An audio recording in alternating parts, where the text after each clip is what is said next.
Wasadana Pearl. Übersetzer, Kubihu. Die Großauktion Jingwei Ter, und ein immer selteneres Objekt nach dem anderen wird auf den Auktionstisch gebracht. Die Geister der umstehenden Mensch werden immer aufgeregter. Natürlich wären die Hauptbieter nun fast ausschließlich kultivierend des Reichs der Wahren Unsterblichen und hoher AUSDEM zweiten und dritten Stock.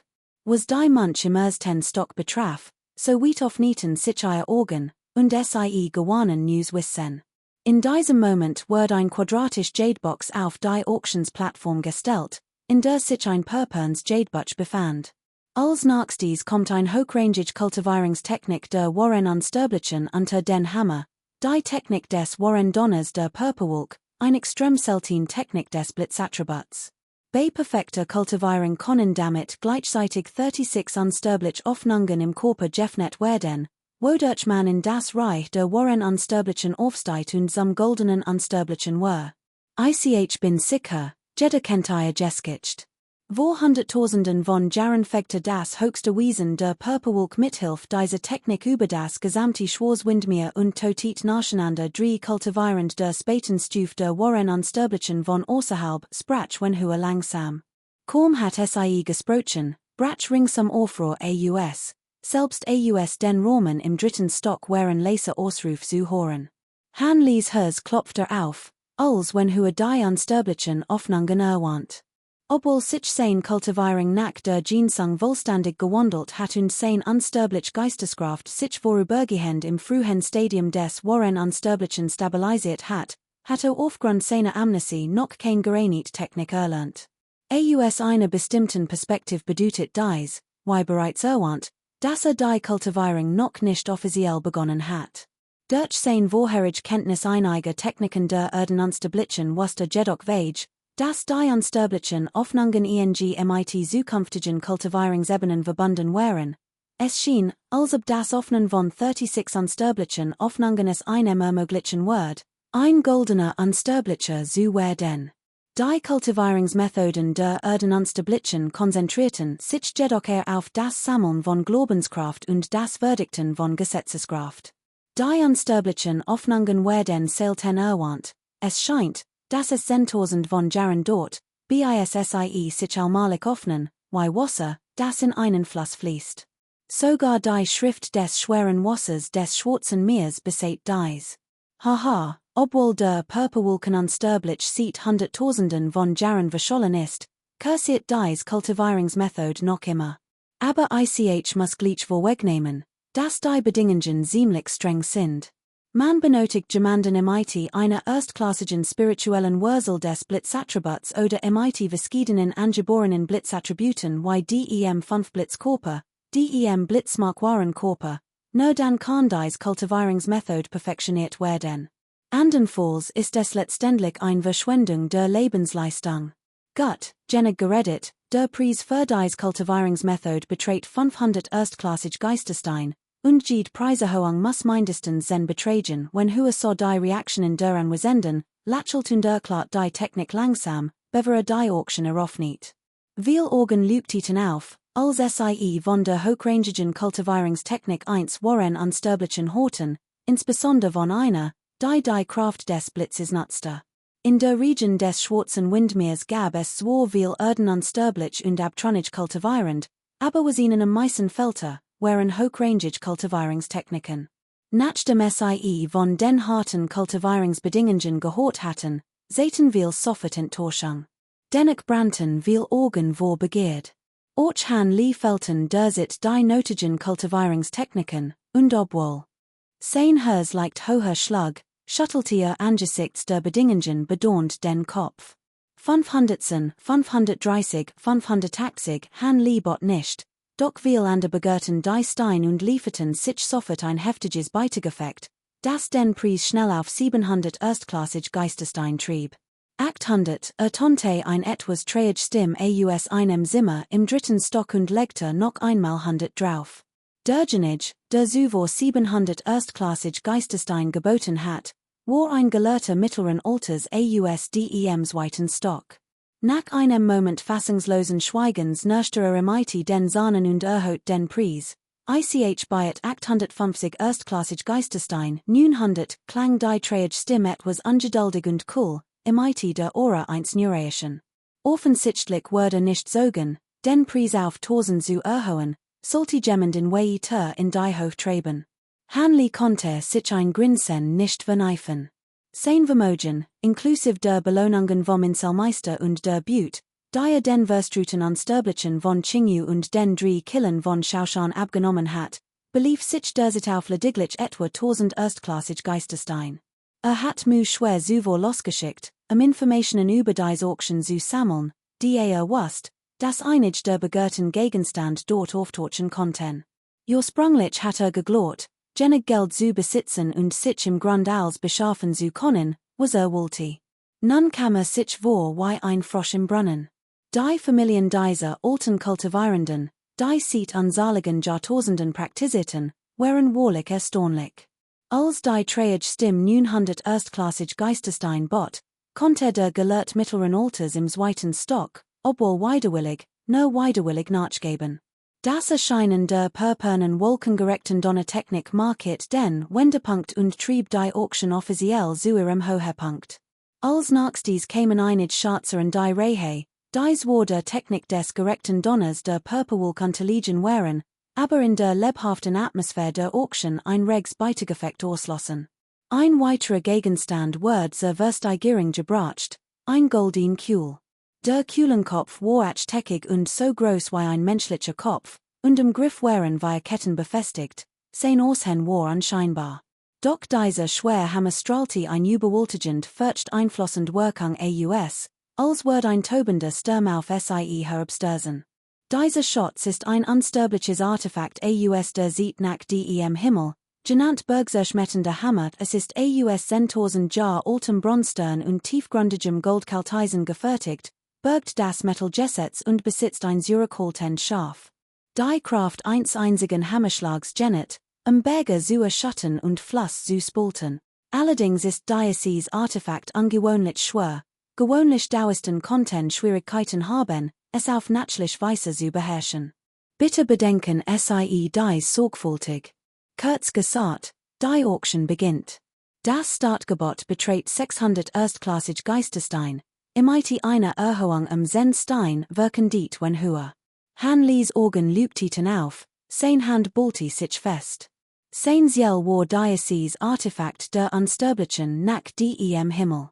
Später wird die such nach dem grünen Bambuswolkenschwert mit unsaligen Gefahren verbunden sein. Besaß im Moment kein brauchbaren Geisterschatz, daher benötigte dringend ein oder zwei geeinigt Gegenstand. Dieser Wohlbegamme enthielt das Metallgesetz, obwohl es nicht aktivieren konnte, war dieses Artefakt mit seinem schen unsterblichen Körper dennoch perfekt für geeignet. 613, 630, 660, obwohl es einige ungewöhnliche Bedingungen gab, war Hanley nicht der Einzige, der es auf diesen Wohlbegamme abgesehen hat. Noch. Kapitel 152, Erste Begegnung mit Dao Dan. Übersetzer, Kultivierung. Der Preis der drei schweren Wasserdaner Perlen erreicht 1000 Erstklassig Geisterstein, was fast all anwesenden verstummen ließ. Nicht, dass sich niemand diesen Preis leisten konnte, sondern vielmehr, dass in Alpha unangemessen hielten. Schließlich handelte es sich einen einmalig verwundbaren Schatz, und 1000 Erstklassig Geisterstein konnten unter normalen Umständen gerade einmal ein ordentliches Artefakt der Nachhimmelswelt erwerben. Infolgedessen wanderten die Blicke aller Anwesenden zwischen Hanley und dem Glatzkopf hinunter, gebannt von dem Spektakel. Der glücklichste Mensch in diesem Moment war natürlich niemand anders als der Auctionator wenn höher. Je höher der Auctionspreis stieg, desto höher wurden sein Einnahmen und sein Ansehen sein, wie ein steigend Flut ein Boot anhebt. 1000 Erstklassig Geisterstein, erster Aufruf.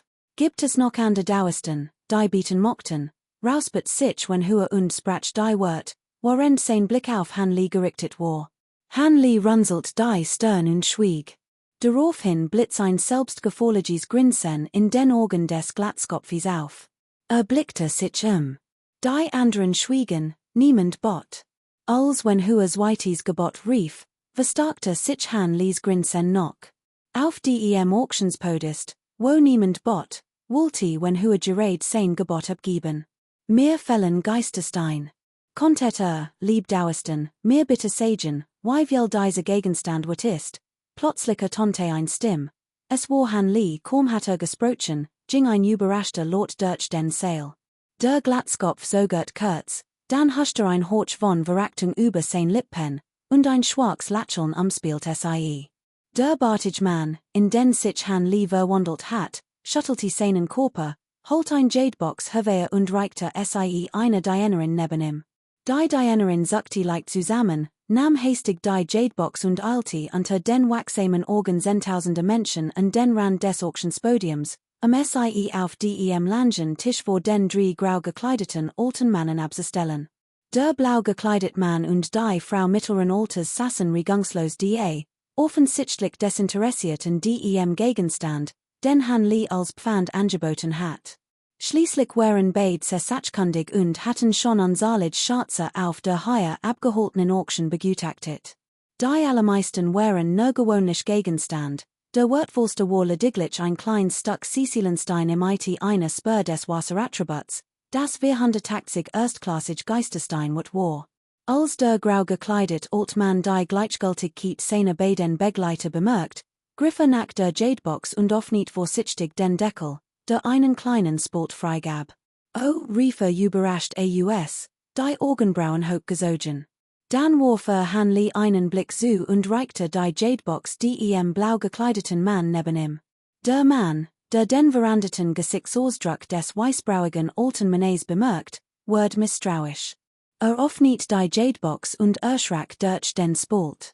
Nach kurzem Sogen reichte die Box der Frau mittleren Alters. Och sie betrachtet sie und die Augen blitzten überrascht auf, doch sie warf han Lee einen kurzen Blick zu, schwieg dann aber. Die drei wechselten einig word telepathisch. Der Altmann im grauen Gewand rouspert sich leise, so han Lee und sagt, Deoist. Ich byet Diocese Objekt für 1000 erstklassig Geistersteinen. Bist du bereit zu zahlen? Kaum hat das gesagt, start das Lächeln des kahlkopfigen Mannes. Ein lautes Gemurmel erhob sich im Saal. Was, heb ich richtig gehört? Was ist Diocese Objekt 1000 erstklassig Geisterstein wat? Konnte es ein Artefakt der Unsterblichen nach dem Himmel sein? Es sieht nicht so aus, konnte es eine Art Geisterpil sein? Laut Auctionsregeln muss der Schatzexpert den genuinen Gegenstand nicht preisgeben. Während die Anwesenden im Erdgeschoss lautstark diskutierten, begannen im ersten Stock viel Bekannte zu flüstern und zu spekulieren. Ich erho den Preis 100 Geisterstein auf 1100. Han Lee Stern, die zuvor gerunzelt gewesen war, entspannte sich. Der Altmann im grauen Gewand nickte zustimmend und nannte den neuen Preis. Der Gegenstand in der Jadebox war tatsächlich etwas, das selbst gesuchtet hat, ein 30.000 Jar Alt-Seelennahrend Blum. Dieser Gegenstand wird in der Region des Schwarzen Windmeers mit Sicherheit heftig umkämpft sein, weshalb mit dem Preis nicht ganz zufrieden war. Doch hüt brochte erstens Geisterstein, und zweitens war im Diocese selten Heilkraut gleichgültig. Nach kurzem Überlegen stimmte daher zu. 1150, der Glatzkopf sogert kurz, dann nannte einen Preis. 1200, 1300, 1500, rief han Lee ruhig. Zum PF der Glatzkopf hort dies, sein Gesichtsausdruck verfinstert sich leicht, und nach einem Moment der Veränderung schnaubte schließlich verachtlich, verschränkte die Arm und lehnte sich in seinem Stuhl zurück, weiter zu bieten. Drei schwer wasserdarne Perlen, 1500 erstklassig Geisterstein. Abgemarkt wirken diet wenn hohe mit strahlendem Gesicht. Unmittelbar darauf trat eine junge Frau in schwarz in han Lees Seat, lächelt freundlich und sagt, Senior, mochten Sie die Transaction jetzt abschließen oder bis zum Ende der Auction warten? Wenn Sie jetzt abschließen mochten, kommen Sie bitte in einen privaten Raum. Mädchen war es jetzt, sagt han Lee zu sagen, stand auf und folgte der jungen Frau in schwarz in den Rand der Halle. In einem privaten Zimmer im dritten Stock saß Lu Jun, der Meister der schwarzen Windinsel, aufrecht. Neben ihm saß eine junge Frau in Weiß, von Orsagewöhnlicher Schönheit, niemand anders als Lu Yuching. Lu Yuching blickte zu den Sitzen an ten, Blick ruht auf Han Li, ihr Augenbrauen leicht gerunzelt. Yuching, was ist los? Fragte Lu Jun, der sie bemerkt hat. Nichts. Es ist nur so, dass mir dies Person irgendwie bekannt vorkommt, sagt Lu Yuching, legte den Kopf schief und dachte einen Moment nach. Kommt mir bekannt vor, es du dies Person schon einmal getroffen, fragte Lu Jun und blickte in dies Richtung, wobei Han Li einen Blick zuwarf. In diesem Moment war Han Li gerade in ein Nebenzimmer gegangen. Nichts, es konnte auch nur eine Einbildung sein, Lu Yuching schüttelte den Kopf und dachte nicht weiter darüber nach. In diesem Moment ging die Auction weiter. Der nächste Gegenstand erschien und zog sofort ihre Aufmerksamkeit auf sich. Im Zimmer saß der Old Mann in Schwarz im Schneidersitz und hielt ein Jadebox in der Hand. Bitte nehmt Platz, deoist. Der Old Mann erhob sich mit einem leichten Lächeln und verschränkte die Hand. Han Li setzte sich ihm gegenüber, ein Wort zu sagen, und mit einer Handbewegung erschien ein Haufen erstklassiger Geisterstein auf dem Tisch, genau 500 Stück. Haha, deoist, du bist wirklich ein geradliniger Mensch. Der Old Mann in Schwarz lacht herzlich, winkte mit der Hand, und drei Jadekastchen erschienen auf dem Tisch. Han Li hob den Armel, und die Deckel der drei Jadekastchen aufnieten sich und gaben den Blick auf drei Schwerwasserperlen frei. Erst jetzt war zufrieden und nickte. Die Transaktion war abgeschlossen. Nickte dem alten Mann zu, die Absicht, das Gespräch fortzusetzen, und stand auf, zu gehen. Deoist, bitte einen Moment, der Old Mann in Schwarz sprang ebenfalls hastig auf und rief Han Li zu, es du noch weitere Anweisungen. Han Li sagt gleichgültig, ich word mir nicht anmaßen, Anweisungen zu geben. Jemand bat mich lediglich, nach Suffragen, aber noch Seelenfresserblumen besitzt. Kapitel 153, Erkundung von Lei Ju. Übersetzer, Doch Hon Diocese Kapitel Word derzeit überarbeitet Han Li Hort wenn Hua Sagen, 2000 erstklassig Geisterstein, und konnte sich ein Grinsen nicht verneifen. Der Startpreis war bereits so hoch, dies Daupil war wirklich unglaublich teuer. Zumindest mit seiner aktuellen finanziellen Lage war sie ein ferner Traum. Nach wenn Huas Ankündigung verstummten die meisten Anwesenden im Saal. Sie hielten den Atem und beobachteten gespannt, welche Familie die Daupil letztendlich ersteigen wird. 2000 erstklassig Geisterstein, nach kurzem Schweigen durchbrach endlich jemand die Still. Die Stimme kam von einem alten Mann aus einem Zimmer im dritten Stock in der südostlichen Eck. Außerdem waren heute all wichtigen Märkte der Schwarzwindmeerregion anwesend, alle mit großem Reichtum. Wir waren an dieser Daupil interessiert, und sofort folgten andere ihrem Beispiel. Das Bieten begann. 2200, 2500. Ausnahmslos all Beiete kamen aus den Privatraum im dritten Stock. Doch nach einigen angestrengten Atemzügen und 7 oder 8 Beitrunden stieg der Preis dieser Daupil erst 10 Grades muhelos auf 3000 erstklassig Geisterstein. 4000, plötzlicher Tonte ein flutschtig Frauenstimm, ebenfalls aus einem Privatraum im dritten Stock, die all Anwesenden erstaunt aufstonen ließ und all anderen Geräusch augenblicklich verstummen ließ. Der gesamte Auctionsaal versank erneut in vollkommener Still. Han Li's Augenbrauen zuckten leicht, hat ein Vage Erinnerung an die Stimme, anscheinend an den Kultivierenden, der zuvor den Phönixblattflammen Jadecrystal an sich gerissen hat. 4200, ein weitere Stimme Tonte, ebenfalls aus dem dritten Stock. Kaum waren die Wort ausgesprochen, wirken die ein ruhig, ätherisch Frauenstimm einen kaum zu glaubenden Preis. 5000, ein Stimm zögert einen Moment, bot aber nicht höher. Der ganz Saal tobte, fast all Blicke richteten sich auf den Raum, als wollten sie unbedingt wissen, wer dieser Mann war. 5000 erstklassig Geisterstein, erstes Gebot, 5000 erstklassig Geisterstein, zweites Gebot. Wenn sie noch Interesse haben, ergreifen sie dies Gelegenheit. Wenn sie hüt verpassen, bekommen sie dies Chance legt erst in über 1000 Jahren wieder, Verkauf. Herzlichen Glückwunsch an die Dauersten, nach wenn Huas entschlossener Stimme schnappt sich der mysteriös kultivierend endlich die Daupil. Damit war die Jahrhundertauction in der Schwarzwindmeer-Region endgültig beendet. Wenn hohe Sprach noch ein paar hoffentlich wird und wirken diet, dann schnell das Ende der Auction. Hanley folgte der chaotischen Mensch und verließ langsam den Saal. In Herem wird noch immer über die Auction diskutiert.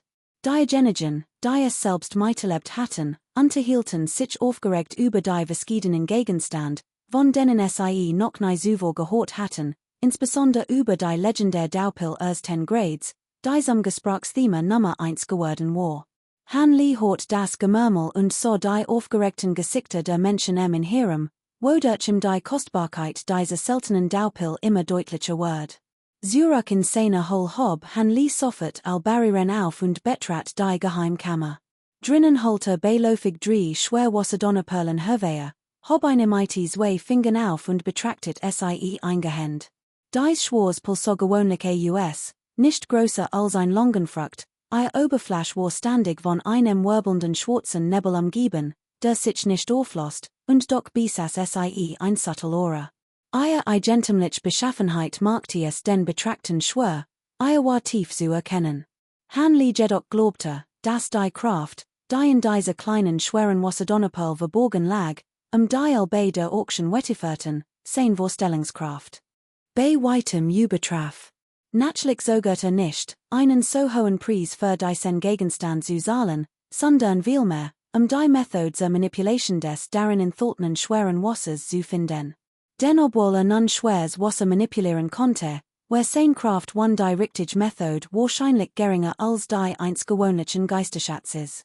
Hanley legte die Pil waagerecht in sein Handfläche, schloss sein Finger und fuhr vorsichtig die Muster auf ihrer Oberfläche nach, die Eigenschaften des Designs zu erfüllen.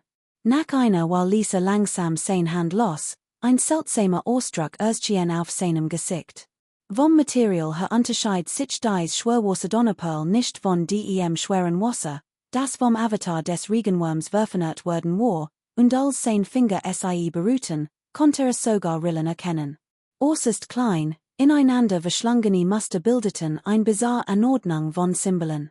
Selbst mit seinem umfassenden Wissen konnte keinen einzigen Hinweis erkennen. Hanley dachte einen Moment lang mit halb geschlossenen Augen nach. Plötzlich schoss ein Bundel winziger Fäden aus seiner Stirn, reichte in den schwarzen Nebel und drang in die Kugel ein. Im Inneren schien die Kugel ein in sich geschlossen Welt zu bilden. Auf den ersten Blick war es pechschwarz, doch bei naherem Hinterhen erkannte winzig punktschwarzen Sternenlichts, die gelegentlich von flackenden Violetten und blauen elektrischen Stromen durchzogen waren. Gleichzeitig spürte einen Horch der Kraft der Naturgesetz, die darin wirbelten. Dies drei Kräfte, harmonisch während, waren unglaublich stabil und miteinander verbunden, verborgen und unentfesselt, wie ein Tiger, der all sein Kraft sammelt und darauf wartet, dass sein Käfig geöffnet wird, ein Gemetzel zu entfesseln.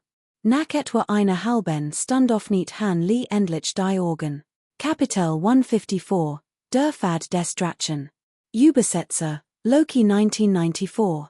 Hanley dachte einen Moment nach und winkte den Mighty der Hand. Ein Klumpen schweres Wasser, so groß wie ein Wassermelon, schoss ausdem mal der großen Warren Wasserschlange. Holte in Mighty unsterbliche Geisteskraft ein, so dass in der Luft schwebte. Das schwer Wasser bewegt sich unaufhörlich. Es sah anscheinbar aus, doch sein Gewicht entsprach dem 100 Meter hohen Berggipfels. Schloss die Augen, sinniert noch einmal sorgfältig und öffnet sie dann wieder. Ballte die Hand locker zur Faust und stieß mit einer Chlor in die Leer. Ein Strom silbernen Blitzes schoss aus seiner Handfläche und verwandelt sich in ein silbernes elektrisches Netz, das sich sein Hand wirbelt.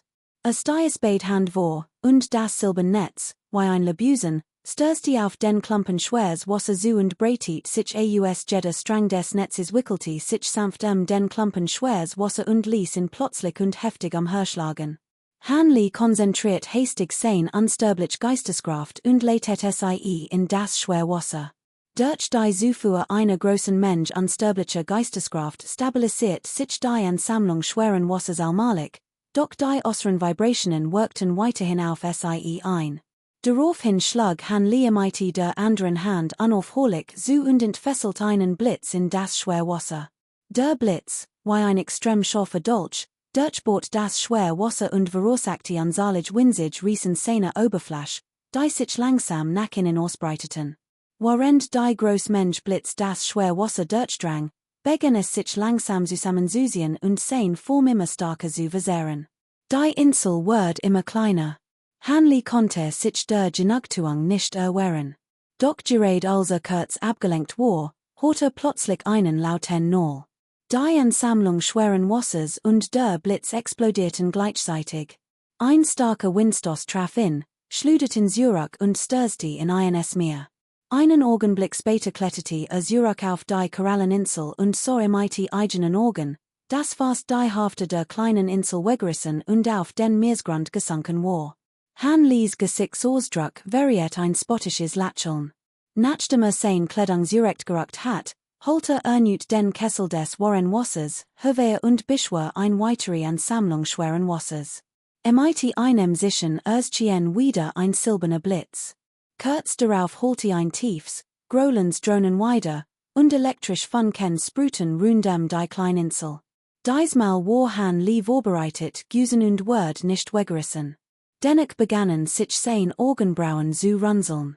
Winkte leicht MIT der Hand, und dann strange unsterbliche Geisteskraft, wie wirbelnd Staubpartikel, erschienen und sammelten die verstruten schweren Wasserpartikel in der Luft. Wollte keinen einzigen Tropfen schweren Wassers verschwenden, die es sich nicht leicht kondensieren ließ. 3 Tage und 3 Nächte vergingen schnell. Früh am Morgen erhob sich Hanley plötzlich von der Insel und schwebte in der Luft. Sein Kleidung flatterte, und ein Hauch von Müdigkeit lag auf seinem Gesicht, doch sein Augen blieben wach. Sonnenlicht umgab ihn wie ein Heiligenschein. In seiner Hand hielt ein Pechschwarzkugel. Sie war etwa fast groß und ihre Oberfläche MIT unzähligen silberweißen Mustern bedeckt, die Blitzen verbluffend anlich sahen. Dies war die Schwerwasserdonnerkugel, gefertigt aus der Schwerwasserdonnerperl. Hat unzählig Mail vergeblich versucht und mehrere Tage gebraucht, bis im endlich gelang. Die Donnerkugel unterschied sich deutlich von der Donnerkugel. Durchmesser war wesentlich größer, und anstelle von wirbelndem schwarzem Nebel ziert ein auffälliges silbernes Muster. Daher nannte Hanley das Schwerwasserdonnermuster. Wusste, dass das kondensiert Schwerwasser nicht rein war, die bei seiner Kondensation kein Gesetzkraft beteiligt war. Das Ergebnis war ein großer Donnerkugel MIT wenn eiger dicht gepackten Blitzen im Inneren. Doch mehr konnte vorerst nicht tun. Hat groß Mühe gehabt, das richtige Verhältnis von schwerem Wasser zu Blitz zu finden. Schweres Wasser war nämlich von Nature schwer zu kontrollieren, war zu wenig Blitzenergie eingeschlossen, reichte sein Kraft nicht war zu viel Blitzenergie eingeschlossen, führte dies zu Instabilität und konnte jederzeit explodieren. Heute, nach so viel Mühe und Anstrengung, war es ihm endlich gelungen, ein Kugel zu erschaffen, MIT der einigermaßen zufrieden war, und natürlich wollte ihre Kraft testen. Hanley leitet einen Strom unsterblicher Geisteskraft in die Kugel, schleudert MIT eine Handbewegung hinaus. Die Schwerwasserblitzkugel flog in einem eleganten Bogen durch die Luft und stürzte ins Meer. Nach etwa 120 bis 150 Metern lüpteten die silbernen Muster auf der Außensenseit der Blitzkugel plötzlich auf und ertönten ein lauter Knall. Sofort breitet sich ein extrem heftiger silberner Lichtbogen in all Richtungen und bedeckt einen Radius von über 30 Metern. Hanley hat sich bereits über 1000 Fuß zurückgezogen und beobachtet die Entwicklungen weiterhin aufmerksam. Die Situation ähnelte stark derjenigen MIT der schweren Wasserblitzkugel. MIT einer gewaltigen Explosion hat sich das Meer in ein riesig, fast 100 Fuß hoch schwares Sun verwandelt, deren Zentrum silbern schimmert und von Donner grollt. Doch diesmal war wenn etwas anders. Innerhalb der Sun gab es kein beunruhigend Naturgewalt, die sein Herz reisen ließ. Die explodierend Sun ließ die Meereswellen bursten, das Meerwasser verdampfte, als wurde es von der Schwerkraft zerquetscht, und hinterließ einen riesigen Krater. Das umgebende Meerwasser bildet einen mehrere Dutzend Fuß hohen Strudel, AUSDEM gewaltig Wellen in Allrichtungen schlugen. Nach einer while tobte die Meeresoberfläche zwar immer noch mighty Wellen und starkem Wind, aber sie hat nicht mehr die furchterregend Wildheit von zuvor. Hanley flog zum Ort der Leeuwen Explosion und spürte vorsichtig ein leichte Veränderung in der umgebenden Atmosphäre. Spreiste sein sen Finger, und winzig strange unsterbliche Geisteskraft, so dunwei Haare, Ergessen sich. Kapitel 155, Abskid. Übersetzer, Loki 1994 Daugefahrt, klart mich bitter auf, fragte Hanley ruhig. Soweit ich weiß, ist der Schulung dau sehr streng, was die Verwaltung aller Kultivierungstechniken und Schriften angeht. Sie sind nur für eine Schule und all Test zugänglich, und auch nur unter der Anleitung eines inneren Schülers. Andernfalls kann man, selbst wenn die Kultivierung auf dem Niveau 1 Warren unsterblichen ist, nur ein Gast des äußeren Schülers werden. Nach langem Leiden und Prüfungen erholt man die Chance, in den Kreis der inneren Schule aufgenommen zu werden, sagt die illusorische Gestalt. Also, Daugefahrt, konnte mir jemanden vermitteln, fragte Hanley und hob die Augenbrauen. Ehrlich gesagt, bin ich dazu nicht in der Lage. Zufällig kenn ich jedoch ein Method, imite der das Zeichen eins inneren sektional testen der Schulunginsel erlingen konnt. Imite diesem Zeichen konnte leicht selbst ein innerer Sektenaltester des Schulungdau werden, die illusorisch Gestalt schüttelte den Kopf und fügte hinzu, die du es bereits weißt, sprich bitte Fen. Dies Information genet mehr, die Belohnung auszuzahlen, Hanley lächelt und sagt, ich habe einst ein Mission für die Allianz angenommen. Dies Mission verlangte von mir, der Family eins Nachkommen eins Ältesten des inneren Kultis von Schulungdau bei der Lösung eins ziemlich schwierigen Problems zu helfen. Die Belohnung für die Mission war das in ihr Kulttoken von Schulung Island, das diese Ältest seiner Family hinterlassen hat. Nun kann ich die dies Mission übertragen, die illusorisch Gestalt warf Hanley einen Blick zu und sagt, die Belohnung für dies Mission ist nicht gering. Ich fürchte, der Schwierigkeitsgrad der Mission wird ebenfalls betrachtlich sein. Hanley dacht einen Moment nach und sagt, ehrlich gesagt, will die Mission die Details nicht preisgeben. Es heißt nur, dass man sich im Reich der Warren Unsterblichen befinden muss, sie zu erfüllen. Was die genauen Details betrifft, müssen wir wohl zu dieser Family racen und den Nachkommen dieses Ältesten finden, sie herauszufinden. Die illusorisch Gestalt ging nicht nahe darauf ein, gab aber absichtlich einige Informationen preis. Gibt es ein Zeitlimit für dies Mission? Fragte Hanley nachdenklich. Nein. Wer dies Mission nimmt, erholt einen Jade Schriftzug. Solange der Schriftzug nicht beschädigt wird, bleibt die Mission gültig, die illusorisch Gestalt schüttelte den Kopf. Gut, ich nehme die Missionen. Bitte übergebt mir den Jade Schriftzug und die anderen Gegenstand. Hanley überlegt kurz, welche Belohnung ihm dies Informationen einbringen würden, bevor zustimmte. Hob die Hand, und ein meerblauer Butel schwebte empor und landet im Lichtfeld. Gleichzeitig erschien langsam ein weißer Jade Schriftzug AUSDEM Feld. Hanley empfand den Schriftzug als etwas schwer und ließ sein göttliche Energie frei, ihn zu versenken. Die im Schriftzug aufgezeichnet aufgebestimmte Genoremite der Zusammenfassung des anderen Menes überein und enthielt auch ein Kart.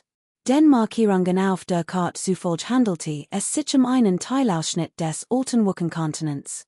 Bei Genore Betrachtung stellte jedoch fest, dass die Karte verienfakt war, nur das Gebiet nahe des Jungmingberges war detailliert dargestellt, der Rest fehlte. Dies ist ein Kartenausschnitt. Muss nur in die Nahe des Jungmingberges auf dem alten Wochenkontinent gehen und dann dem gesetzten Weg folgen. Der nächste ist in Dermit, dort werden wir ankommen. Die illusorisch Gestalt überprüft den Butel, den Hanley erreichte, und erinnert ihn daran. Also gut, Dank, Mitstreiter Hanley nickte. Die illusorisch Gestalt schüttelte Hanley die Hand, Gestalt verschwamm und verschwand. Auch die Formation, die auf der Meeresoberfläche schwebte, flackert auf. Grüns Licht verblist und erlosch schließlich. Hanley zog sein Mask. Zurück, sein Gestalt verschwamm allmalig, lost sich in einen Lichtstrahl auf und flog zurück zur schwarzen Windinsel. Einige Tage später herrschte weiterhin Regs Treben auf der Jahrhundertauction, und die gesamte Schwarz-Windinsel war voller Leben. Zahlreich Läden nutzten die Gelegenheit, verzweifelt Kunden anzulocken und zogen kultivierend der Insel sowie Dirtreisenden. Auf den Straßen strömten Pferde und Kutschen wie Wasser, und die Menschenmassen wogten wie ein Flutwell. In der Luft schwebten unzählige Gestalten hin und her. Überall bewegten sich Menschen zwischen den Gebäuden, sowohl am Boden als auch schwebend in der Luft. Auf der Hauptstraße, die am Zentrum des Turms 40, schritt ein unscheinbarer junger Mann in einem grünen Gewand langsam voran, neben ihm ein dunkelhäutiger Teenager, der ebenfalls unscheinbar wirkte. Es waren Han Li und Mu Shui. Senior Liu, ich hat immer das Gefühl, dass sie kein gewöhnlicher Mensch sind. Ich hat nie gedacht, dass sie einen Teleportationsplatz vom himmlischen Sternenturm erhalten konnten, sagt der dunkelhäutige Teenager lächelnd und zeigte dabei sein schneeweißen Zahn. Han Li lächelt zurück, wann etwas zu erklären. Mu Shui sagt nichts weiter. Empfand Ehrfurcht vor diesem gutherzigen Senior und hegte insgeheim den Wunsch, einst tags so zu werden wie Haben sie schon einmal darüber nachgedacht, die Schwarz-Windinsel zu verlassen und die Welt die draußen zu erkunden? Fragte Han Li, blickte sich in der bunt gemischten Mensch und fragte plötzlich, wohin? Die Schwarz-Windinsel ist bereits der reichste Ort im Schwarzen Windmeer.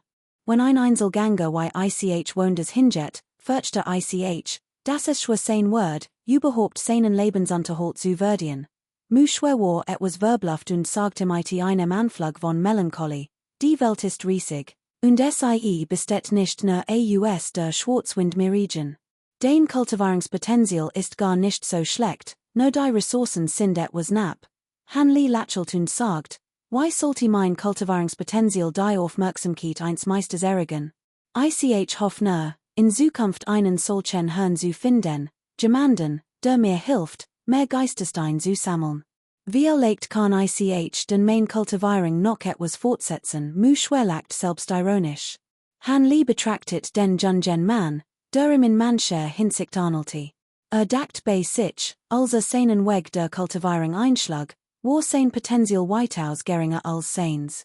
Hat nicht zufällig dies Kleinfleisch gefunden, where mein Kultivierung wohl nicht einmal so gut wie sein. Lächelt und sagt nichts mehr. Mu Shui's Anweisungen folgend, gingen die beiden zum himmlischen Sternenturm. Etwa eineinhalb Stunden später erreichten sie das Ende der Hauptstraße. Vor ihnen erstreckt sich ein etwa 1000 Fuß großer, weißem Stein bestehender Platz. Nur wenige Menschen eilten auf dem Platz zu einem runden Steinturm in der Mitte.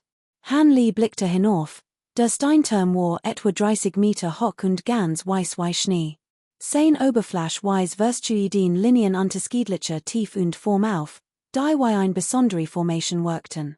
Senior, der himmlische Sternenturm liegt wo ans ich Hebukene Uas Jelge bracht, sagt Mu Shui respektvoll zu Han Li und verbüht sich tief. Als aufblickt, war die Gestalt vor ihm verschwunden. Sein Augen variierten ein unerklärliche Traurigkeit. In diesem Moment holte plötzlich ein Vertraut Stimme in seinem Kopf weiter, Mu Shui, unterschätzt dich nicht so sehr. In deinem Beutel befinden sich Geistestein und ein Handbuch für Kultivierungstechniken als Abschiedsgeschenk von mir. Wenn du fleißig übst, wirst du einst tags sicher berühmt werden. Mu Shui war einen Moment lang wie starrt, dann griff nach seiner Seite und bemerkt, dass dort plötzlich ein Aufbewahrungsbeutel aufgetaucht war. Sein Blick schweifte kurz umher, dann entdeckte ein groß, grün Gestalt nahe dem runden Turm. Beim Anblick dieser Gestalt spürte der junge Mann ein warmes Gefühl in seinem Herzen. Verbüht sich tief und wollte nicht aufs hin. Han Li dreht sich nicht und ging weiter auf den himmlischen Sternenturm zu. Der gesamte himmlische Sternenturm war vollkommen rund und im Blossom-Orge sichtbar, es gab kein Torbogen oder Portal. Während noch darüber nachdacht, ging von innen ein seltsamer Schwall spiritueller Energie. Kapitel 156, der unvorhersehbare Weg zur Unsterblichkeit. Übersetzer, Loki 1994. Han Li spürte nur, wie ein weißes Licht sein Augen umhüllt, gefolgt von einem heftigen Drehgefühl und einem hüllenden das durch den Wind holte, mal nah, mal fern. Gleichzeitig schienen Stockwind aus allen Richtungen heranzufügen, doch bever sie seinen Körper erreichen konnten, wurden sie von einer unsichtbaren Kraft aufgehalten. Nach einer unbestimmten Zeit verschwand dieses seltsame Gefühl plötzlich, und sein Sicht klarte sich allmählich. Blickte sich und stellte fest, dass sie in ein riesig unterirdisch Hol teleportiert worden waren. Die Wander und der Boden der Hol ähnelten denen im Inneren des himmlischen Sternenturms, allemite denselben Runen versiert und imite Geistesteinen besetzt. Doch der Talisman in seiner Hand war verschwunden. Beim Anblick dessen konnte sich ein schiefes Lächeln nicht verkneifen. Selbst wollte diesen Talisman etwas genauer untersuchen, doch hat nicht erwartet, dass das 100-jährige Teleportationsritual so schnell vonstatten gehen wird, bever reagieren konnte, war als vorbei.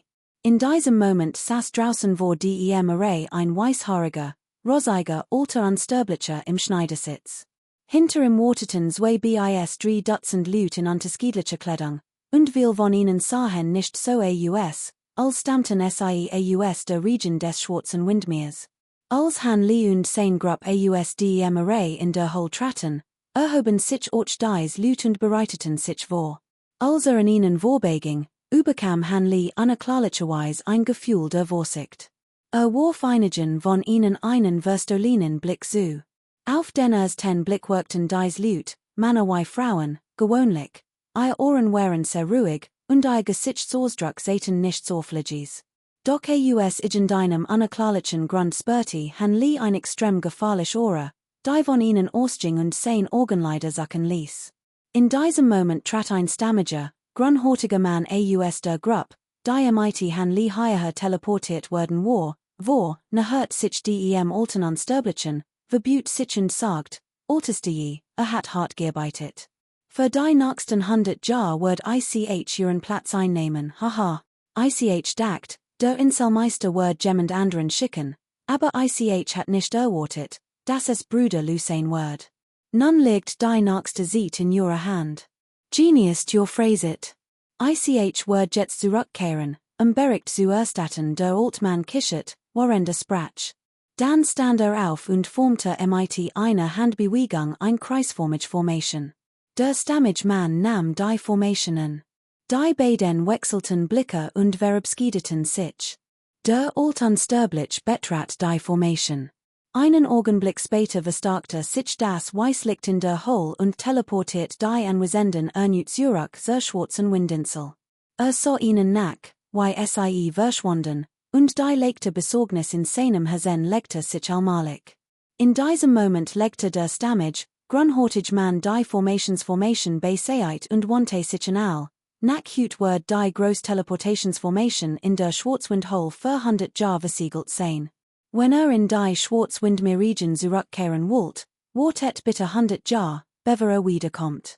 Denkt daran, genügend unsterblich Ursprungstein bereit zu halten. Verlässt die Hole und folgt der Küstenstraße über 10.000 Meilen nach Norden, dort liegt die Stadt Linhai.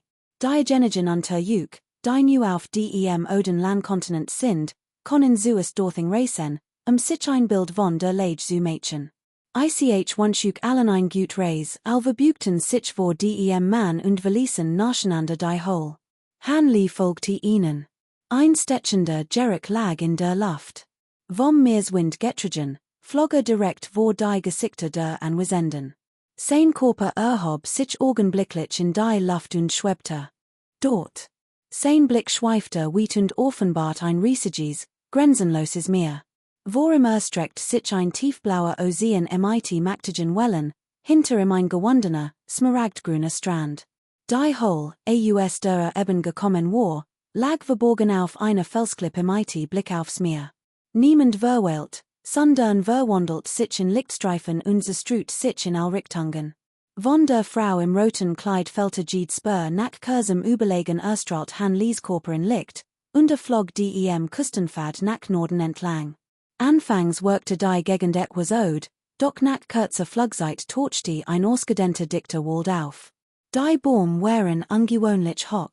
Ein einzelner Baum ragte fast 30 Meter in die hoch, wie ein gewaltiger Berg.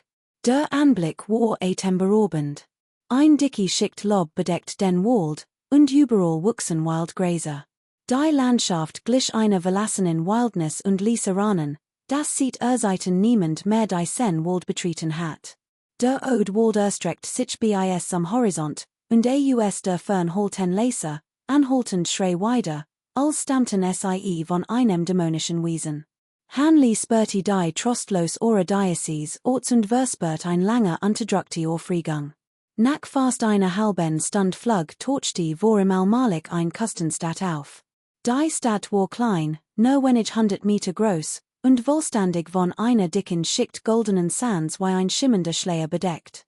Aus der Fern wirkte sie wie ein riesiger, leuchtend goldener Schildkrötenpanzer. Drei Schriftzeichen, Stadt Lin Hai, waren in das Städte eingraviert. Der goldene Schleier gab einen Durchgang frei, der hinien und hinausfährt. Es herrschte regs Treiben, immer wieder tauchten kultivierend auf, manche allein, andere in Gruppen. Gruppen von Kultivierenden flogen in den dichten Wald vor ihnen.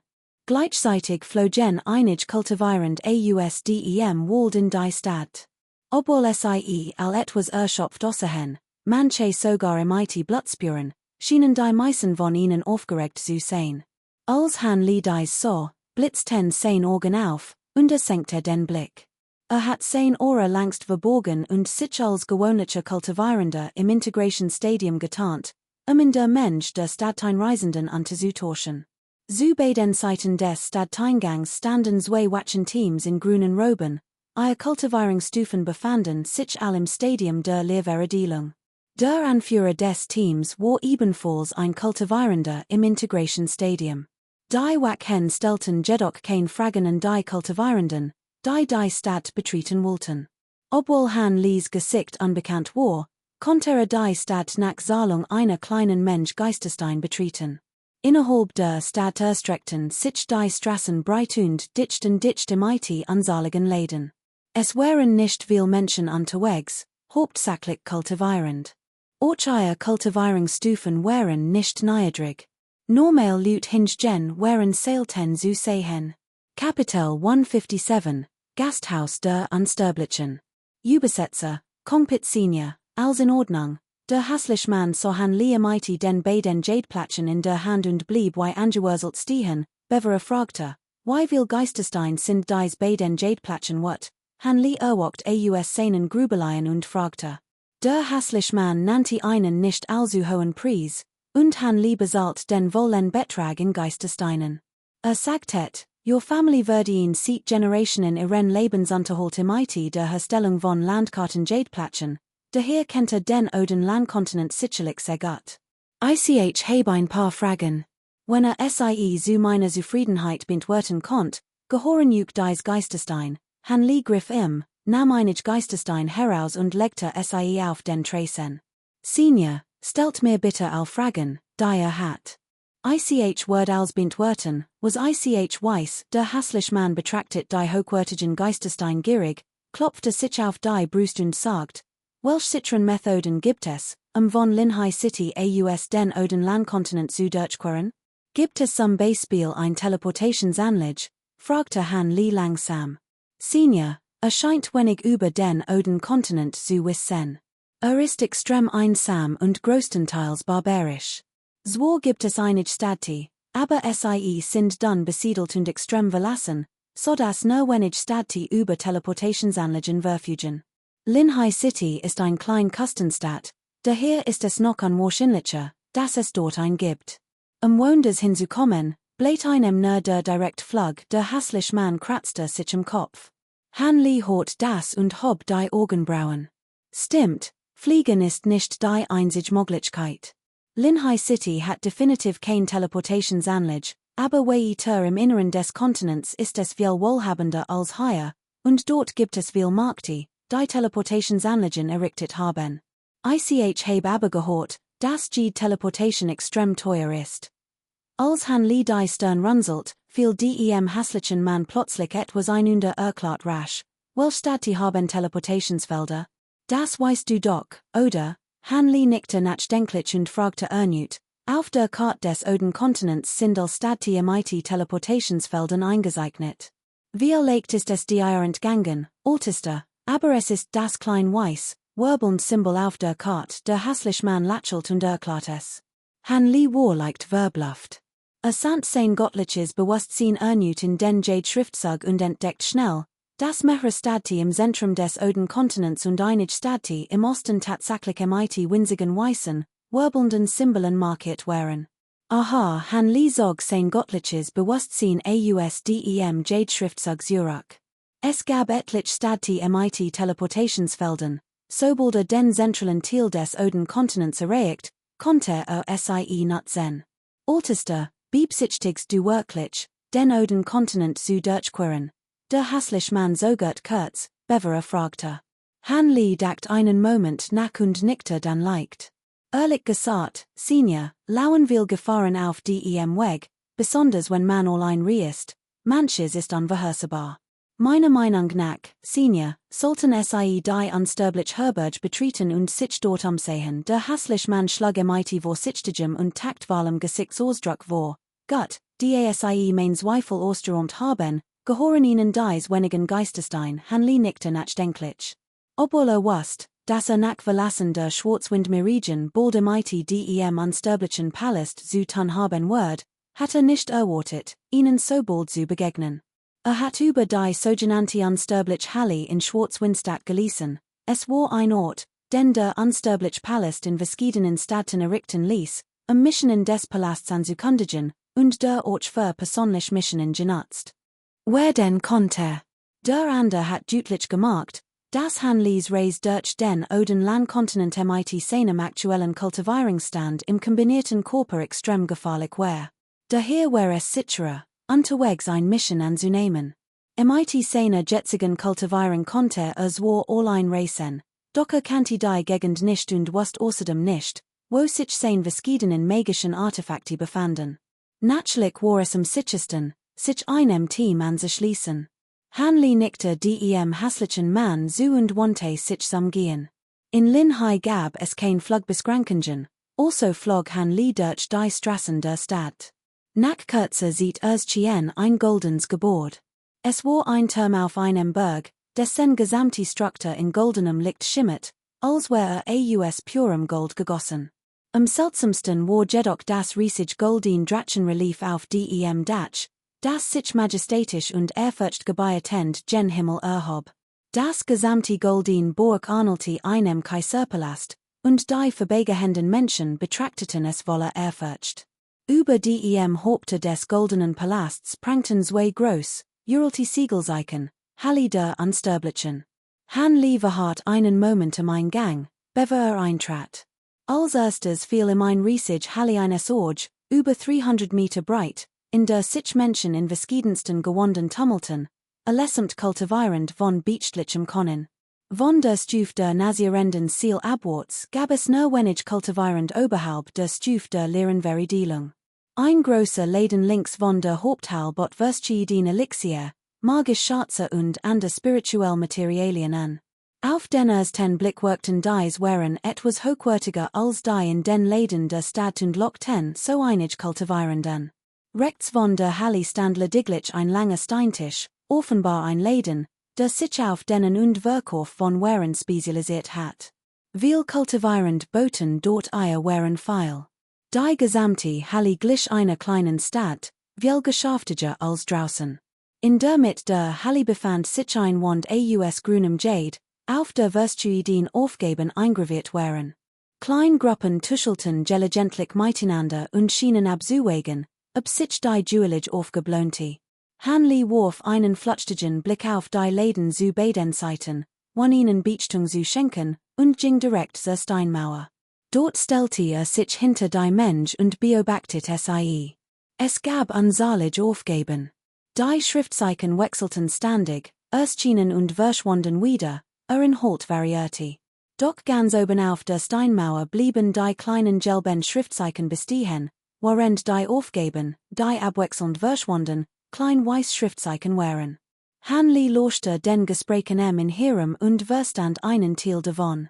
Die gelben Schriftzeichen waren Aufgaben des unsterblichen Palasts, die weißen hingegen Aufgaben gewöhnlicher Kultivierender. Nachdem dies Verstanden hat, beruhigte sich und ließ seinen Blick über die Aufgaben schweifen. Tatsächlich gab es Aufgaben, die zu seinem Weg passten, sogar recht viel. Manche dienten lediglich der Begleitung, und beinhalteten Escort oder Leibwachterdienste in anderen Städten. Dies Aufgaben erforderten unterschiedliche Kultivierungsstufen, meist jedoch mindestens die Stufe der nazierenden Ziel, was aber nicht ungewöhnlich war. Kapitel 158, Aufbruch. Übersetzer, Loki 1994. Das Hotel Weiss Wolk, Stadt Linhai. Es war ein großes, unscheinbares Hotel, wie jedes andere in der Stadt. Es beherbergte sowohl sterblich als auch kultivierend. Die meisten Gast waren natürlich kultivierend, wenn auch nicht von hohem Kultivierungsniveau. Aus Sicherheitsgründen mussten sie sich als sterblich tarnen. Dies war sogar ein ungeschrieben Regel. Wie sollten Gast ruhig schlafen können, wenn sie wussten, dass der Nachbar ein Unsterblicher war, der fliegen, teleportieren und Wind und Regen herbeirufen konnte? Hut herrschte im Hotel Weiss Wolk Regstreben. Der Grund dafür war, dass das gesamte Hotel bereits vor einigen Tagen ausgebucht war. Sogar der Wirt und die Kellner waren vorübergehend in ihre Heimatstadt zurückgeschickt worden. In diesem Moment war jeder im Hotel, vom Chef bis zum Kellner, extrem beschäftigt. Von der Lobby bis zum Hinterhof standen überall im Hotel Großtruhen Wolle waren aller Art. Wo die im Hotel parkten mehrere Förderwagen, Bälle den MIT waren aller Art. Sie waren die gängigsten Transportmittel auf dem Huanglang Kontinent. Ein freundlich workender Mann mittleren Alters ging unentwegt auf und und sein Untergebeninnen, die waren von den Wagen zu laden und sie den auf ein weißes, fliegendes Schiff zu bringen, das im Hotel parkte. Trotz seiner Hektik huschte im Gelegentlich ein Lächeln über das Gesicht. War für Diözesgebiet bei der Chungchuan Handlervereinigung zuständig, eine der drei größten Handlervereinigungen im nördlichen Han Immortalreich. Gemäß seinen Anweisungen musste innerhalb von 100 Jahren Verstuiden besondere spirituell Materialien aus diesem Gebiet und den umliegenden Regionen beschaffen. Der Kontinent ist extrem gefährlich, doch wenn es ihm gelingen sollte, die waren sicher nach Mingchostad im Zentrum des Kontinents zu transportieren, konnten sich die Gewinne ein Vielfach steigen. Dies Mission kann jedoch nicht perfekt gelingen. Unter den waren befindet sich ein Gruppe extrem seltener spiritueller Materialien, die lebendig sein müssen. Dies macht es ihm unmöglich, sie in seinem Aufbewahrungsartefakt zu legen. Muss ein fliegendes Schiff benutzen, sie zu transportieren. Sein einzige Sorge gilt der seiner Sicherheit während der Reise. Es ist nicht das erste Mal, dass diesen Kontinent durchquert, und kennt die Gefahren, die dort lauern. In letzter Zeit kam es in den Handelsgilden des Kontinents zu einer Reihe von Vorfällen, bei denen sogar mehrere hochrangige Diener der Lehrenverriedlungsstufe ums Leben kamen. Dies machte ihn nur noch vorsichtiger. Selbst war lediglich ein Kultivierender der nascent Soulstufe, und obwohl die Handlergilde viel Gefolgslut hat, gab es nur zwei Kultivierend der Integrationsstufe. Daher beschloss nach langem Überlegen, im Gasthaus Unsterblicher in der Stadt zwei Kultivierend der Integrationsstufe anzuwerben, die sein Gruppe begleiten sollten. In diesem Moment senkte sich ein grüner Lichtstrahl vom Himmel und schien am Eingang des Gasthauses. Ein stammiger Mann mit dichtem Bart und dunkler Haut, die verkleidet Gestalt von Han Li, schien. Der freundlich workende Mann mittleren Alters bemerkt die Aufregung draußen und dreht sich zu Han Li Als Han Li's Aura spürte, weiteten sich sein Augen. Mit einem strahlenden Lächeln trat rasch auf Han Li zu, schüttelte ihm großen die Hand und sagt, Haha, darf ich fragen, wie ich entsprechen soll, Meister? Sind derjenige, der mich begleitet? Ich bin Lucia.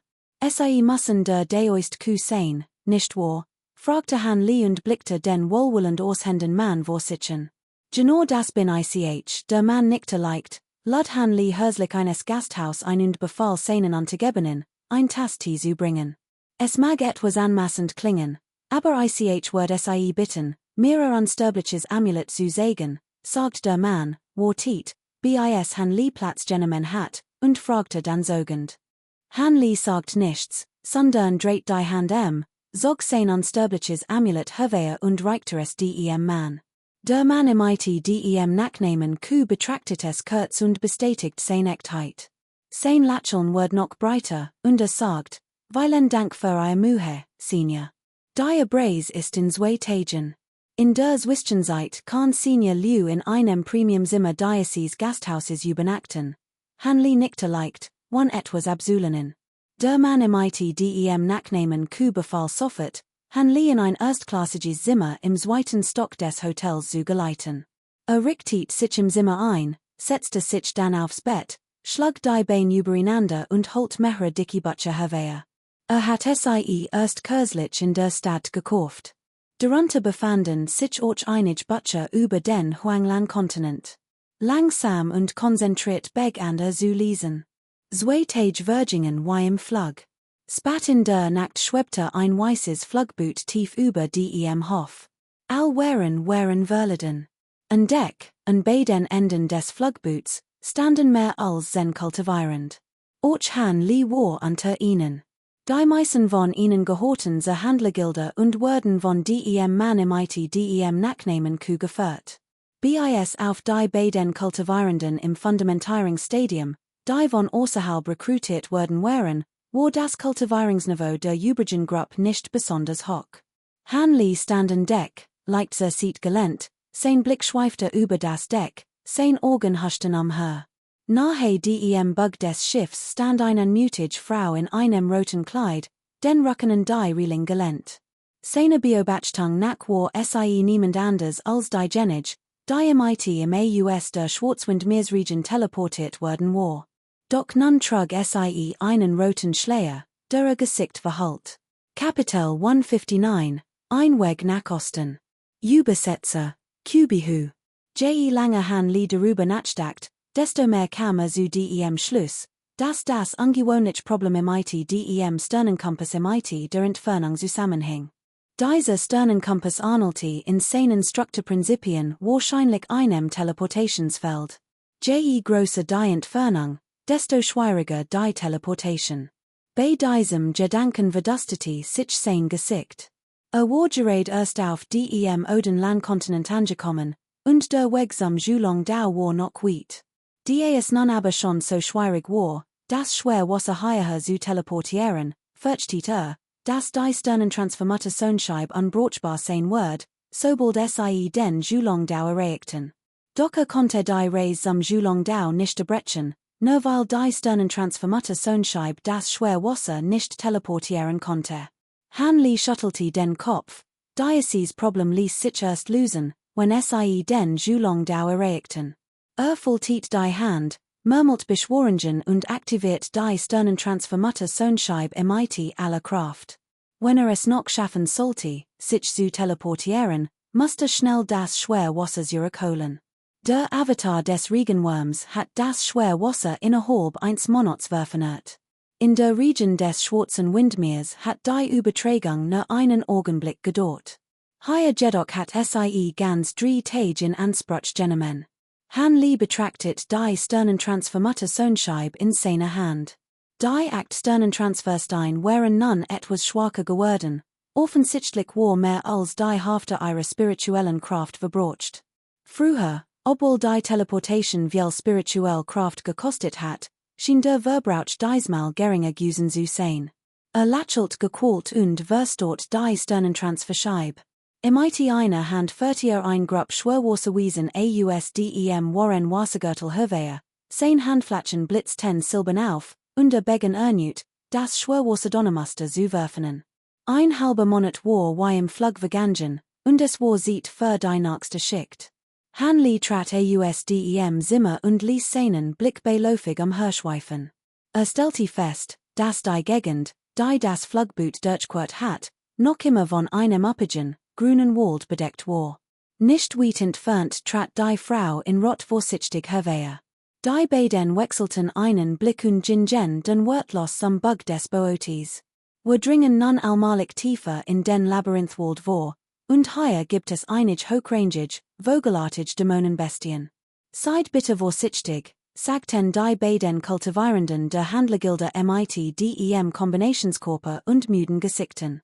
Die nächste Schicht Jubilassen war juk beiden Alteren. In diesem Moment kam auch der Mann mit dem Nachnamen Kuhn Deck, schüttelte han Lee und der anderen Person die Hand und sagt etwas. Schien unruhig zu sein, die während der Reise nicht zur Ruhe kommen konnte und immer wieder in Deck kam, die Umgebung zu beobachten. So abgekampte aus als zuvor, sein Augen waren blutunterlaufen. Sein versichert, wenn ich dies Mission in ihm, Word ich selbstverständlich mein Bestes geben. Hanley nickte dem Mann leicht zu, bewiegt sich rasch zur linken Seite des Bugs und setzte sich. Die Frau in Rot sagt nichts mehr, strich sich nur sanft übers Kinn, während der schlanke Körper nach rechts schwebte. Das weiß Flugboot glitt stetig weiter, doch kurz darauf drang dem dichten Wald unter ihnen ein Switchen. Es war ein rot Wolk, die sich rasch dem Flugboot nahert, völlig unbeeindruckt von den umgebenden weißen Wolken. Das ist, Hanleys Augen blitzten blau auf, also die seltsamen Wesen in der roten Wolk sofort als grotesk, rot gefiedert Riesenvogel erkannte. Dies Vogel Arnolten Adlern, waren Jewels etwa 3 Meter groß und hatten spärlich Federn, unter denen groß, runzlig Stellen dunkelroter Haut hervertreten. Sie trugen kam auf dem Kopf. Ähnlich Hahnenkammern, ebenfalls dunkelrot, und ein paar groß, plump Krallen. Unverhaltenes Messages aushen machte sie unglaublich hässlich. Nicht gut. Hahnenkammerler rief der Mann namens Kuh, der nicht geschlafen hat, voller Angst. Die roten Vogel flogen mit extrem hoher Geschwindigkeit und nahten sich in wenigen Atemzügen, fast 1000 waren es. Jeder einzeln strahlte ein Aura aus, die der einst Kultivierenden der nascent Soul in nichts nachstand. Kratsch, Kratsch rief der rot Ungetumvigel aufgeregt, nicht den sein Mal und spuckte rot Fuerball, die auf das Flugboot herabregneten. Gleichzeitig ging ein blendend rotes Licht von seinen Klauen aus, und jed rot, sichelformig Kral ersut ein dichtes, ohrenbetorbens Geräusch, als sie nach dem weißen Flugboot schlag. Schnell, Schutzschild aktivieren, rief der Mann namens Kuh laut. Boom. Das weiß Flugboot herum erstrahlten plötzlich die spirituellen Runen hell und santen weiß Sternenlichtstreifen aus, die sich zu einem dicken, weißen Schutzschild verdichteten. Ein anhaltender Null. Rotflammen und Rotklauen trafen den Schutzschild und ersuten ein ohrenbetorbens Drohnen. Der Weißschild war erstaunlich robust, zitterte nur unaufhörlich und zeigte keinerlei Anzeichen von Zerbrechen. In diesem Moment war Hanley bereits auf das Flugboot gesprungen und hatte mit der Hand gewunken. Sich. Nun Weißlichter schossen aus seinem Körper hervor, nun identisch weiß Flugschwerter, die wie ein Set aussehen. Jeds Flugschwert glanzte weiß und strahlte glückverheißend Energie aus, es waren allesamt Flugschwerter der Geisterschätzklasse. Kapitel 160, Kam Q-Chan. Übersetzer, Cockpit. Hanleys Augen waren halb geschlossen, sein Hand formten ein Fingerzeichen, und begann, seinen Atem zu beruhigen. Doch nach einem Moment öffnete plötzlich die Augen, ein wachsamer Ausdruck auf seinem Gesicht. Griff nach der kleinen Flasche, zog sie schnell hervor und verbarg sie in seine Brust. Stand auf, eilte hinaus, verbarg sein göttliches Bewusstsein und sein Aura. Sein Gestalt blitz auf, und verschwand hinter einem Baum im See. Einen Augenblick später erschien ein Gestalt über seinem Kopf, die leichtfüßig vorbeischwebte und lautlos davonflog, wann auch nur ein Spur spiritueller Energie zu verströmen, wie ein gewöhnlicher Mensch. Oh, ist es schon wieder, dacht Hanley, ein blaues Licht blitz in seinen Augen auf.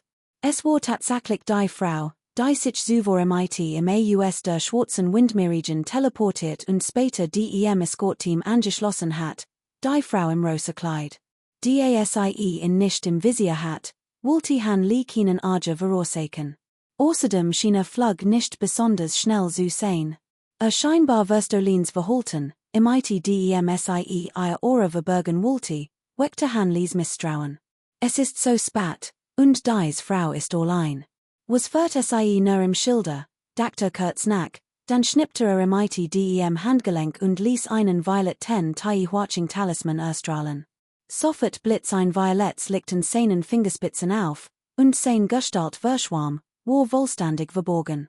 Obwohl der Talisman sein Aura verbage, hielt Han Lee Abstand und behielt über 30 Meter Abstand zu dem Mädchen im rosa Kleid. Natürlich bemerkt sie nicht, dass sie verfolgt wird, und flog weiter. Nach kurzer Zeit, etwas so lange wie das Brennen eines Rauchestabchens, flog sie direkt in die Nähe der Oase. Han Lee folgte ihr dicht auf den Fersen, und die sie im Gegenüber kein Absichten hegte, wollte sich gerade umdrehen und gehen. Die hielt kurz in, mitten in der Luft, und beabsichtigte, zu dem sie zurückzukehren, und dem zuvorgüssen war. Doch in diesem Moment runzelte die Stirn. Mehr als 1000 Fuss vor ihm sah einen gewaltigen Lichtstrahl aufleuchten. Daraus erschienen 3 gigantisch Geistergestalten, die der Frau im rosa Kleid den Weg versperrten. Han Lees Blick war ernst. Sah 3 riesige Geistergestalten, 3 schneeweiß Kroten, so groß wie Kleinberger. Jedes Mal, wenn der Körper der Kroten durchsichtig wird, bildet sich ein dicke Schicht aus Frost und Schnee auf ihren Gliedmassen und Wangen, und auf ihrem Bauch erschien ein Haufen Eiskristall, der in der Nacht extrem auffällig war. Han Lee war etwas überrascht, die Schneekroten waren so groß, fragte sich, wie sie sich vorher versteckt hatten und warum sein göttlicher Sinn sie nicht früher entdeckt hat. Glücksen, mit jedem tiefen, grolenden Geräusch öffneten die 3 Schneekroten ihr großen Mäuler und entfällten ein dunkelviolett Sunge, von der ein eisig Aura ausging. Ein Person mit schneeweißer Haut und zartem Gesicht, gekleidet in ein langes Gewand und mit ihr flache Brust, ließ es schwerfallen, ihr Geschlecht zu bestimmen. Der andere Mann war ein hässlicher, dicker, grimmig dreinblickender Kerl. Kam Q-Chan, erinnerst du dich an unsere Brüder? Fragte der Mann mit den zarten Gesichtszügen, die Frau im rosa Kleid, mit einer schwer zu beschreibenden, femininen Stimme. Ein Hermaphrodit, nicht meine Erinnerung wird. Runzelt die Frau im rosa Kleid die Stirn und schnaubte verachtlich. Ihre Stimme variiert unverhohlen in Ekel. Du, der feminine Mann sägte mit dem Finger, sein Gesicht war wat gerotet, unfähig zu sprechen. Du brauchst an sehr gemeinsamen Namen nicht zu kennen, nur das nächstes Jarum die sieht den Todstag ist. Plötzlich sprach der hässlich, untersetzt Mann mit tiefer, bedrohlicher Stimme. Die Frau im rosa Kleid, Kam Q-Chan, fand die beiden lastig und aufdringlich. Verachtlich huschte über ihr Gesicht, und wortlos handelte sie. Sie schnippte mit dem Handgelenk, und das purpurrote Armband in ihrem Handgelenk leuchtete rot auf, als wäre es plötzlich zum Leben erwacht. Brüllen, ein Drachengebrüll holte durch den Himmel, das purpurrote Armband erstrahlt hell, und ein roter Feuerball erschien, der sich wandend zu einem 30 Meter langen Feuerdraken verwandelt, der wild auf die beiden Männer vor ihnen zustürmt. Der Gesichtsausdruck des verweichlichten Mannes veranderte sich leicht, sein Lippen bewegten sich leicht, und beugt sich hinunter, die Schneekrot sanft zu tätscheln. Hussen, ein Reihe von geräuschener Tonte, und die 3 gigantischen Schneekroten öffneten gleichzeitig ihr Mäuler und spuckten eis. Grollen, glitzernde Säulen schossen unaufhörlich aus ihren Mäulern und formten einen gigantischen Eisberg, der auf die Rotfeuerkugel drückt. Boom, ein ohrenbetäubender Knall. Der Feuerdrake krachtte mit donnerndem Gebrüll gegen den Eisberg. Funken sprühten, Eissplitter schmolzen und verwandelten sich in unzählige Blasen. Der Feuerdrake ville sein ursprüngliche Form und sehr viel in groß Stuck. Plötzlich lodeten Flammen gen Himmel, Eissplitter flogen umher, und im Aufprallpunkt verdunkelte ein dichter Dampfnebel den halben Sternenhimmel. Han Lee beobachtet das Geschehen aus der Fern, beschloss schließlich, nicht einzugreifen, und wandte sich zum Gehen. Gerade als sich umdreht, spürte ein gewaltig Welle spiritueller Energie. Zuckte zusammen und hob instinktiv die Hand schützend. Unmittelbar darauf traf ihn ein gewaltig Kraft und schludert in Zurück zu der Frau im rosa Kleid, wodurch der Transformationsstilismen wirkungslos wird. Sein Körper erstarrt in der Luft, und sah an seinem vorherigen Standort ein flackendes Licht aufleuchten. 3 riesige weiß Schneekroten erschienen erneut, identisch mit den Drehen, die Kam Q-Chan zuvor den Weg versperrt hatten. Ein Angut Verwarnung beschlich in. Warende noch überlegt, was Ton sollte, stabilisiert in ein grüner Lichtblitz und bracht in die Nahe der Frau im roten Kleid.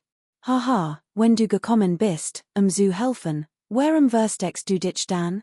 One dies Schatzer where kein einziger Goldorgen Mutant entdeckt werden, kichert der Mann verführerisch. Han Lapp bemerkt, dass die Schneekrot unter ihnen sich von den anderen unterscheid, ihr Augen schimmerten golden.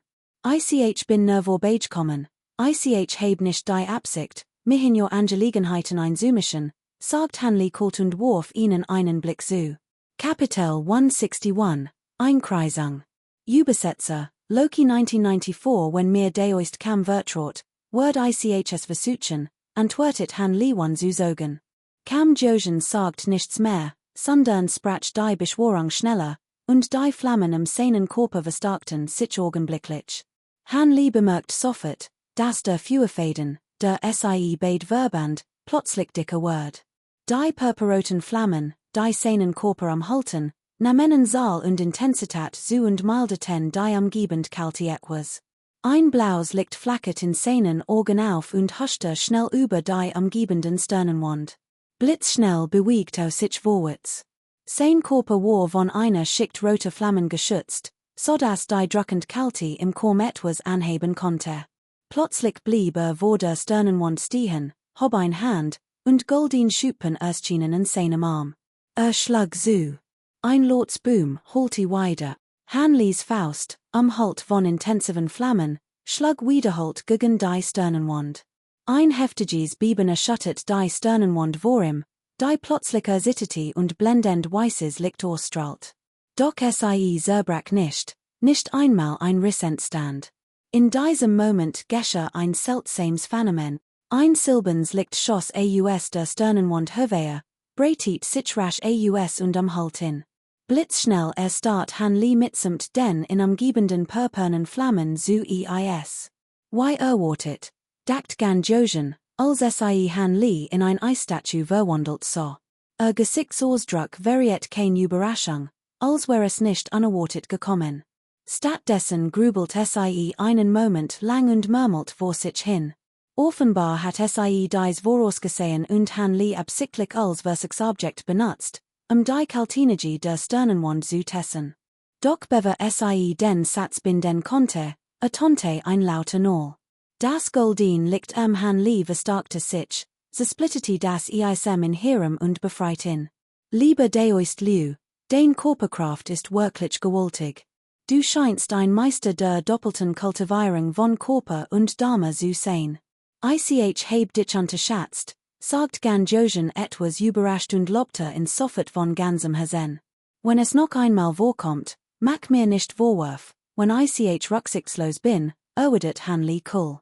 Die Frau im roten Kleid blieb ruhig und nickte leicht. Sie zeigte keinerlei Ruhe für ihr Tat. Wenn die spirituelle Kraft im Dantien von einer Flamme mit eisiger Energie durchdrungen ist, erstarrt sie. Wie konnte nur, außerhalb der Sternenmauer runzelt der androgen workend Mann ungläubig die Stern und rief aus, wenn ich mich nicht irre, ist dieser Kerl höchstwahrscheinlich ein schön unsterblicher. Hat ich das früher gewusst, hat ich ihn nicht provoziert. Aber die ich nun schon angefangen heb, kann ich es auch zu entbringen. Ich muss die Sensug versuchen ein boshafter Glanzblitz in den Augen des fettleibigen, hässlichen Mannes auf, worin nachdenklich sprach. Kaum hat ausgeredet, bewegt sich sein Körper leicht, hört sich sanft der Sternenwand und streckte ein Hand aus im selben Moment, als sein Hand die Sternenwand berührt, entfuhr seinem Mund ein dichter, sangartiger Laut. Ein seltsames O-O-N-G war zu hören. Der ganz Körper des hässlichen Mannes strahlte ein breites grünes Licht aus, als würden unzählige grün Lichter von beiden Seiten seines Körpers ausgehen und unglaublich blendend wirken. Hanley, gefangen in der Sternenwand-Formation, verspürt beim Anblick dieses Schauspiels ein Gefühl der Unruhe. Auch gan Jogens fein Augenbrauen zogen sich zusammen. Unmittelbar darauf erschien ein starkes silbernes Licht auf der Sternenwand, das sich mit dem grünen Licht vermischte und einen beeindruckenden Effekt erzielt. Dann begannen sich kreisförmige Formationen, so groß wie Mühlstein, zu bilden. Schnell, befahl der hässlich, fettleibige Mann. Die Kreisformigen Formation in Stralten Soffert ein Grelles Licht aus. Und die kalte Luft innerhalb der Sternenwand verdictiert sich rasch und verwandelt sich augenblicklich in unsalig scharf Eisbär von Jules über 1 Meter lange, die in überwältigender Saal auf Han Li und die an der Person zuschossen. Sich, das Geräusch sichte schnell durch die Luft innerhalb der Sternenwand, und hundert von Eisbären trafen die beiden im Enu Han Li schlug unaufhörlich mit beiden Fausten vor sich zu und so hundert von dichten, goldenen Faustbildern, die mit den Eisbären kollidierten. Auf der anderen Seite zitterte gan Jugens Handgelenk, und ein großes rotes Schwert in ihrer Handflasche. Mit einer Hand sprach sie einen Sorbesprach, mit der anderen schwang sie das Schwert, wodurch unsalig rot Schwertbilder über den Himmel flogen und zu einer einzigen Masse verschmolzen, die eine aufgehenden roten Sonne ähnelte. Im Inneren der Sonne tanzten unaufhörlich rot Flammen, Berit, den Eisbären entgegenzutreten. Bam, bam, bam, Explosionen holten unaufhörlich durch die Luft, die Schatten der goldenen Faust zerstruten sich, und purpurrot Flammen lodeten unaufhörlich auf. Die Eisbär zerbreken nicht, wichen den Angriffen lediglich aus, verharrten kurz in der Luft und stürzten sich dann auf die beiden. Han Lis Hand schwangen unentwegt und wurden die Angriff der Eisbär ab. Auch seine Augen waren eifrig damit beschäftigt, die Umgebung mit seinem hellen, klaren spirituellen Auge abzusuchen. Entdeckt, dass die Spitzen der Eisbär mit hochstannen Fäden des Gesetzes überzogen waren, was unglaublich stark machte und ihnen ein außergewöhnlich Durchschlagskraft verlieh. Word sein Schwanchen Körper durchbohrt, wurde vermutlich Schmerzen erleiden. Was in jedoch am meisten verwundet, war, dass dies beiden höchstens war unsterblich im frühen Stadium waren und dennoch so viel Fäden des Gesetzes gleichzeitig einsetzen konnten. Zudem überraschte in das groß-rot Schwert in Ganjugens Hand. Nach kurzem Nachdenken erschien Han Li ein besonderer Name, oder besser gesagt, ein besonderer Titel, in seinem Kopf. Jiaosan konnte es sein, dass sie Jiaosan ist? War leicht überrascht, hat nicht erwartet, dass die Anführerin einer Gruppe von Kultivierenden der Waren Unsterblichen, die den Inselmeister von Hongyu eliminieren sollten, ein Frau sein wird. Gleichzeitig wird die Sternenmauer unter dem standardigen Drängen der androgenen Gestalt immer dicker und die kalte Luft darin immer dichter, so dass Han Li und die andere Person kaum noch Bewegungsfreiheit hatten. Deoist Liu, wenn das so weitergeht, früher oder später geraten wir in Gefahr. Wenn wir all unsere magische Kraft aufwenden, den Angriff des Eisbärs abzuwehren, wird die Kalte in uns eindringen und uns zu Eis erstarren lassen, ein Hoch von ernst huschter Überkam Kuchans sanfter, Skonorgan, als dies nachrichten Han Lap übermittelte. Hat deoist kam ein Losung. Han Laps has pocht leicht, als fragte. Verstand die Situation genau und hat den Sternenflammenführervogel bereits angewiesen, sein lebenswichtigen Körperstellen zu schützen, damit die Kalte ihn nicht beeinträchtigte. Konnte die Lage draußen ein while aushalten. Sollte ihm die Flucht danach jedoch nicht gelingen, wär die Lage mit Sicherheit katastrophal. Kann einen Weg, dies Formation zu durchbrechen, aber brauchen Schutz für ein While, sagt Kam Kuchan. Okay, antwortet Han Lap schnell. Also Begriff, dass Kam Kuchan Jiao Tam sein konnte, hatte sein was doch bewusst verborgen, nicht mehrmals kämpfen zu müssen. Wird ließen in sofort bereitwillig reagieren. Blitzschnell schlug zu und schludert die Eisbär durch die Luft. Sprangen Kam Kuchans Seat, hob beid Hand und mehrere Pfeifen Geräusch ertönten in schneller Folge. Kapitel 162, Die Gabe des Talismans. Übersetzer, Kubihu. Redaction, Mortal Sect Translation Team. Augenblicklich erfasst ein gewaltig Kraft die umgebende Sternenmauer und erzeugt ein ohrenbetäubendes Gebrüll. Die 6 gigantischen Schneekroten, die Berge aufragten, bebten heftig. Obwohl ihr Körper regungslos blieben, floss schwarzes Blut aus ihren 6 riesigen Augen, und ihr Aura schwagt sich rasch ab. Bever das Beben nachschliess, brach dem Inneren der Sternenmauer das Gebrüll eins Flutdraken hervor. Unmittelbar darauf, noch bever das Schwarz liegt im Inneren vollständig erloschen war, lodet ein blendend heller Flammemper. Ein dreikopfiger Flutdrake, geformt aus den verdichteten Flammen, Brach aus im Herveer. Flammen loderten in seinem Maul. Dan Stursty sich plötzlich auf die Schwarz-Sternenmauer, die nun von schwarzen Rissen umgeben war. Ein lauter Null holte nicht weiter. Die Schwarz-Sternenmauer erbebte plötzlich, ein Wolk aus schwarzem Rauch stieg von ihrer Oberfläche auf, und sie sehr viel augenblicklich. Am Nachthimmel war nur ein Zischen zu hören. Der dreikopfige, blutrot Fuhrdrake hat ein großes Loch in die Schwarz-Sternenwand gefressen und war dann hervorgebrochen. Kreiste ein Weil, bever sich in einen reißenden Strom aus Blutflammen verwandelt, der auf die beiden verweichlichten Männer herabfloss. Der fettleibige Mann war zurück auf die Spitze der goldorgigen Schneekrot geflogen. Als sie sahen, wie ihre Formation zerbrach, erschrecken die beiden und sprachen hastig beschworingen.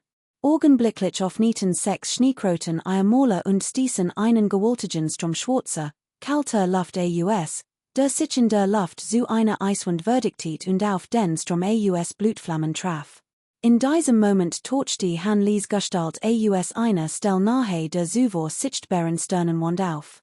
Seine Kleidung war zerfetzt, und sah etwas zerzaust aus, doch in Wirklichkeit hatten seine inneren Organe nur einen Schock erlitten, kein Grund zur Sorge.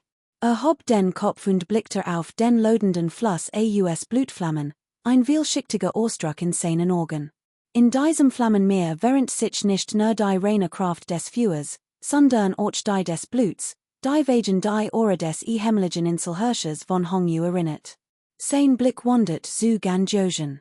Ihre Kleidung waren vielen Stellen zerrissen und gab ihr weiche, weiß, jadeartig Haut frei. Die der Rotschleier, der Gesicht verhüllt hat, verschwunden war, wirkte schons, aber kaltes Gesicht bleich. In ihren Augen war kein Spur von Schwach zu sehen, nur eiskalt Tötungsabsicht. In ihrer Hand hielt sie einen quadratischen Jadenhanger, der hell erstrahlt. Die Runen darüber flackerten unregelmäßig, das Blutrot war noch vorhanden, aber stark verblasst. In diesem Moment konnte Han Li zweifelsfrei bestätigen, dass sie Jiao San war. Nachdem Jiao San Hongyu Island verlassen hat, sich die Folgen kommen zu müssen, höchstwahrscheinlich die Plünderung der verbliebenen Schätze von Gongshou Hong. Sich ein anhaltens Geräusch holte durch die Luft. Ein gewaltig Wolk aus schwarzem Nebel erhob sich aus dem Schnittpunkt von Eis und Feuer und verdunkelte den Himmel. In diesem Moment war die zuvor so unbeschwerte Art der beiden verweichlichten Männer wie weggeblasen. Ihre Kultivierung war nicht so hoch wie die von Ganjojen, sie stützten sich hauptsächlich auf die Formation des schmelzenden Feuers der sechs Kroten. Nun, die Formation zerbrochen war, sahen sich nun der Kanten in den Augen des anderen den Wunsch nach Rückzug. Die anderen drei Schneekroten waren zwar zurückgerufen worden, doch selbst im allen sechs monstrosen Bestien die eisigen Atem ausstießen, konnten sie die Kraft der Blutflamme nur im Muhe zurückhalten. Als kam Chandai so, schnaubte sie verachtlich und spuckte einen Mundvoll Blut aus, Gesicht noch blasser. Sie schnippte dem Finger, und das frisch Blut wand sich und verwandelt sich in einen kleinen Drachen. Dieser blitz auf und grub sich in den Jadenhanger in ihrer Hand. Unmittelbar darauf ertönte ein weiteres Drachengebrüll. Über dem Jadenhanger verstärkte sich die Blutrotaura. Der Kopf des purpurroten Flammenblutdraken schoss hervor und stürzte sich augenblicklich in den Blutflammenstrom, wodurch die lodenden Flammen noch stärker wurden und weitaus mächtiger als zuvor. Gleichzeitig verblasst die Farbe des Jadenhangers merklich. Das Rot liegt in der Luft erstrahlt hell und verwandelt sich in ein tobens Feuermeer, das ein furchterregend Aura ausstrahlt. Die beiden feminin wirkenden Männer spürten, wie ihr Hasen plötzlich rasten und der Blut unkontrolliert in Wallung geriet. Erschrocken setzten sie hastig ihr unsterblich spirituell Kraft ein, sich zu beruhigen. Die sechs Schneekroten, nun ihrer unsterblichen Geisteskraft beraubt, verloren rasch ihre kalte Aura. Die Macht der Blutflamme verstärkte sich und schoss augenblicklich nach unten, halt die Schneekroten und die beiden Männer. Zwei qualvoll schrei drangen aus dem Inneren der Blutflamme. Gelegentlich blitzten Lichtstrahlen magischer Artefakte in der Flamme auf, Doch Dangescher nichts mehr. In diesem Moment zog Han Li sein nun weißen Flugschwerte zurück. Dan machte ein Handbewegung. Faden unsterbliche Geisteskraft schlangen sich und schossen aus seinen Fingerspitzen hervor, wobei sie langsam den verstruten Staub der schweren Wasserdahnekugel aufhingen. Nach einer Weile war in der Blutflamme schließlich keine Bewegung mehr zu vernehmen. Kam Q-Chan sprach einen seltsamen Zauber, winkte mit der Hand nach vorn, und augenblicklich verwandelt sich die Blutflamme in einen wehrkopfigen Blutdrachen, der in den Himmel aufstieg, in den Jadenhanger eindrang und spurlos verschwand. Nur zwei grausam Verstamelti lei Chen schwebten noch in der Luft und stürzten kraftlos zu Boden. Die Schneekroten hingen, obwohl seltsam Wesen, besassen Körper, die nicht denen von unsterblichen gleichen, weshalb bei Überrest vollständig verdellt worden waren. Kam Q-Chan warf ein Handbewegung, holt mehrere Pillen hervor, schluckt sie und wedelt dann in die Fern. Zwei Spikerarmbänder flogen in die Luft und landeten in ihren Handen. Doch sie beachtet sie nicht einmal, sondern warf eins Han Li zu. Han Li zögert nicht und fing es mit einer Handbewegung auf. Deoist Liu, ich heb noch ein Frage zu deinem Verhalten eben. Sind wir uns vor dieser Reise schon einmal begegnet? Fragte Ganjosen Han Li Deoist, du bist so schon wie ein Vieh, hat ich dich gesehen, wird ich dich sicherlich gut in Erinnerung behalten. Doch ich kann mich nicht erinnern, Gemmel zuvor mit der zusammen gewesen zu sein. Han Li's Gesichtsausdruck blieb unverändert, und antwortet gleichgültig.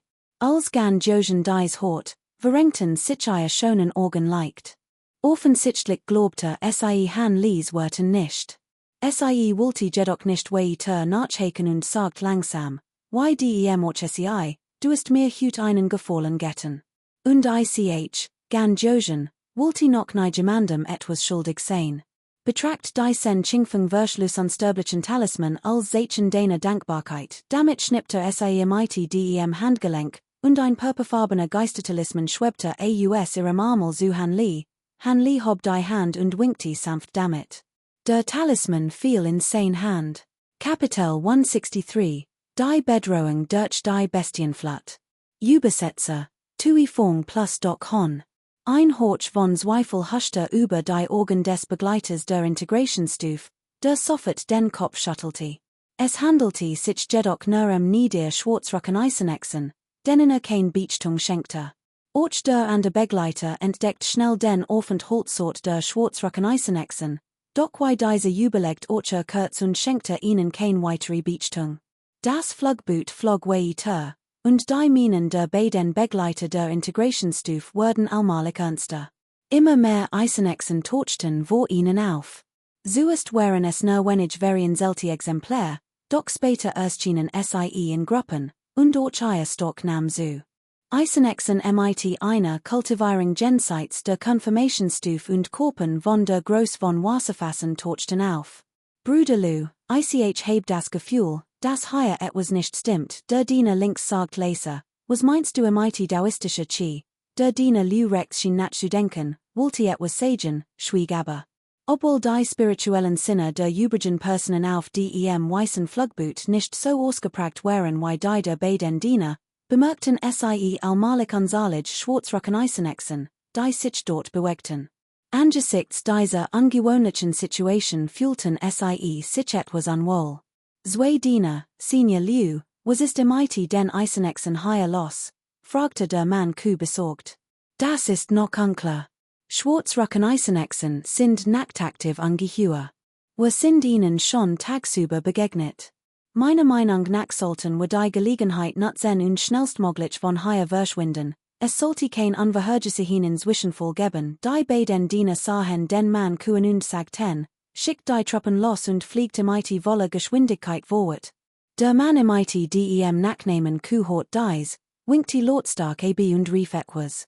Han Li stand abseits und schwieg die ganze Zeit, sein Blick schweifte umher. War etwas unzufrieden mit Han Li's Gleichgültigkeit, ließ es sich aber nicht anmerken und schüttelte nur leicht den Kopf. Für dies Reis hatte zwei kultivierend im Integration Stadium angehört. Einer war spurlos verschwunden, der andere kannte sich in der Gegend nicht aus. Konnte nur hoffen, das nichts Unverhörgesehens passiert unter dem gefährlichen Gebiet entkommen konnte.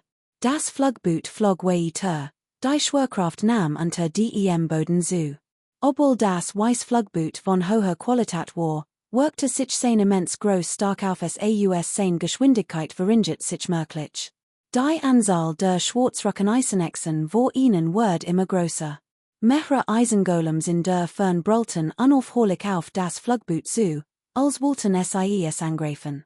Sie herem erschienen große Eisengolems, im Stadium der nazierenden Ziel. In diesem Moment war die Ruhe der beiden Begleiter auf dem Schiff nicht mehr zu spüren. Die Lage ist etwas ungünstig. Wir legt sollten wir umkehren und noch 2 oder 3 Tage warten, bevor wir über die schwarze Flammenwüste fliegen. Auch wenn es ein paar Tage lange dort, hat die Sicherheit oberste Priorität, sagt der Mann im dem Nachnamen Q, der die Situation ebenfalls bemerkt hat. Kaum hat das gesagt, sogeten die beiden Begleiter im Stadium des kombinierten Körpers kurz. Sie waren noch nicht lange in der schwarzen Felsenwüste. Wenn sie den gleichen Weg zurückgingen, konnten sie es vielleicht noch rechtzeitig schaffen. Gerade als der Begleiter im dem Nachnamen Liu etwas sagen wollte, erreicht sich plötzlich eine Anomalie. Ein laut Explosion ertönte von vorn und ließ den Boden im Umkreis von 100 Meilen heftiger beben. Auch das fliegende Schiff wurde erfasst und schwankte leicht. An Bord stürmten Bug und wurden Zügen eins Anblicks, der mit offenen Augen und feinem Mund zurückließ. Weit voraus erhoben sich gewaltig, schwarze Säulen. Berge aus dem Boden und schossen senkrecht in den Himmel. Mit donnendem Jettos stürzten die Säulen nacheinander ein und verwandelten sich in unzählige schwarze Kugeln, die wie ein riesiger schwarzer Ozean auf das fliegende Schiff zurüsten. Die göttlichen Sinne der Menschen erkannten, dass es sich bei diesen schwarzen Punkten Schwarzrückeneisenbestien handelte. Augenblicklich wurde es stockfinster. Die schiere Anzahl war überwältigend und verdunkelte den Himmel. Das ist schlimm. Das ist ein Eisenbestienflut, rief der Begleiter panisch. Die Gesichter von Q und den anderen wurden kreidebleich. Lee runzelt die Stirn. Hat in alten Texten gelesen, dass die Bestienflut in der Schwarzfelswüste extrem gefährlich war, selbst unsterblich konnten dort umkommen. Schnell!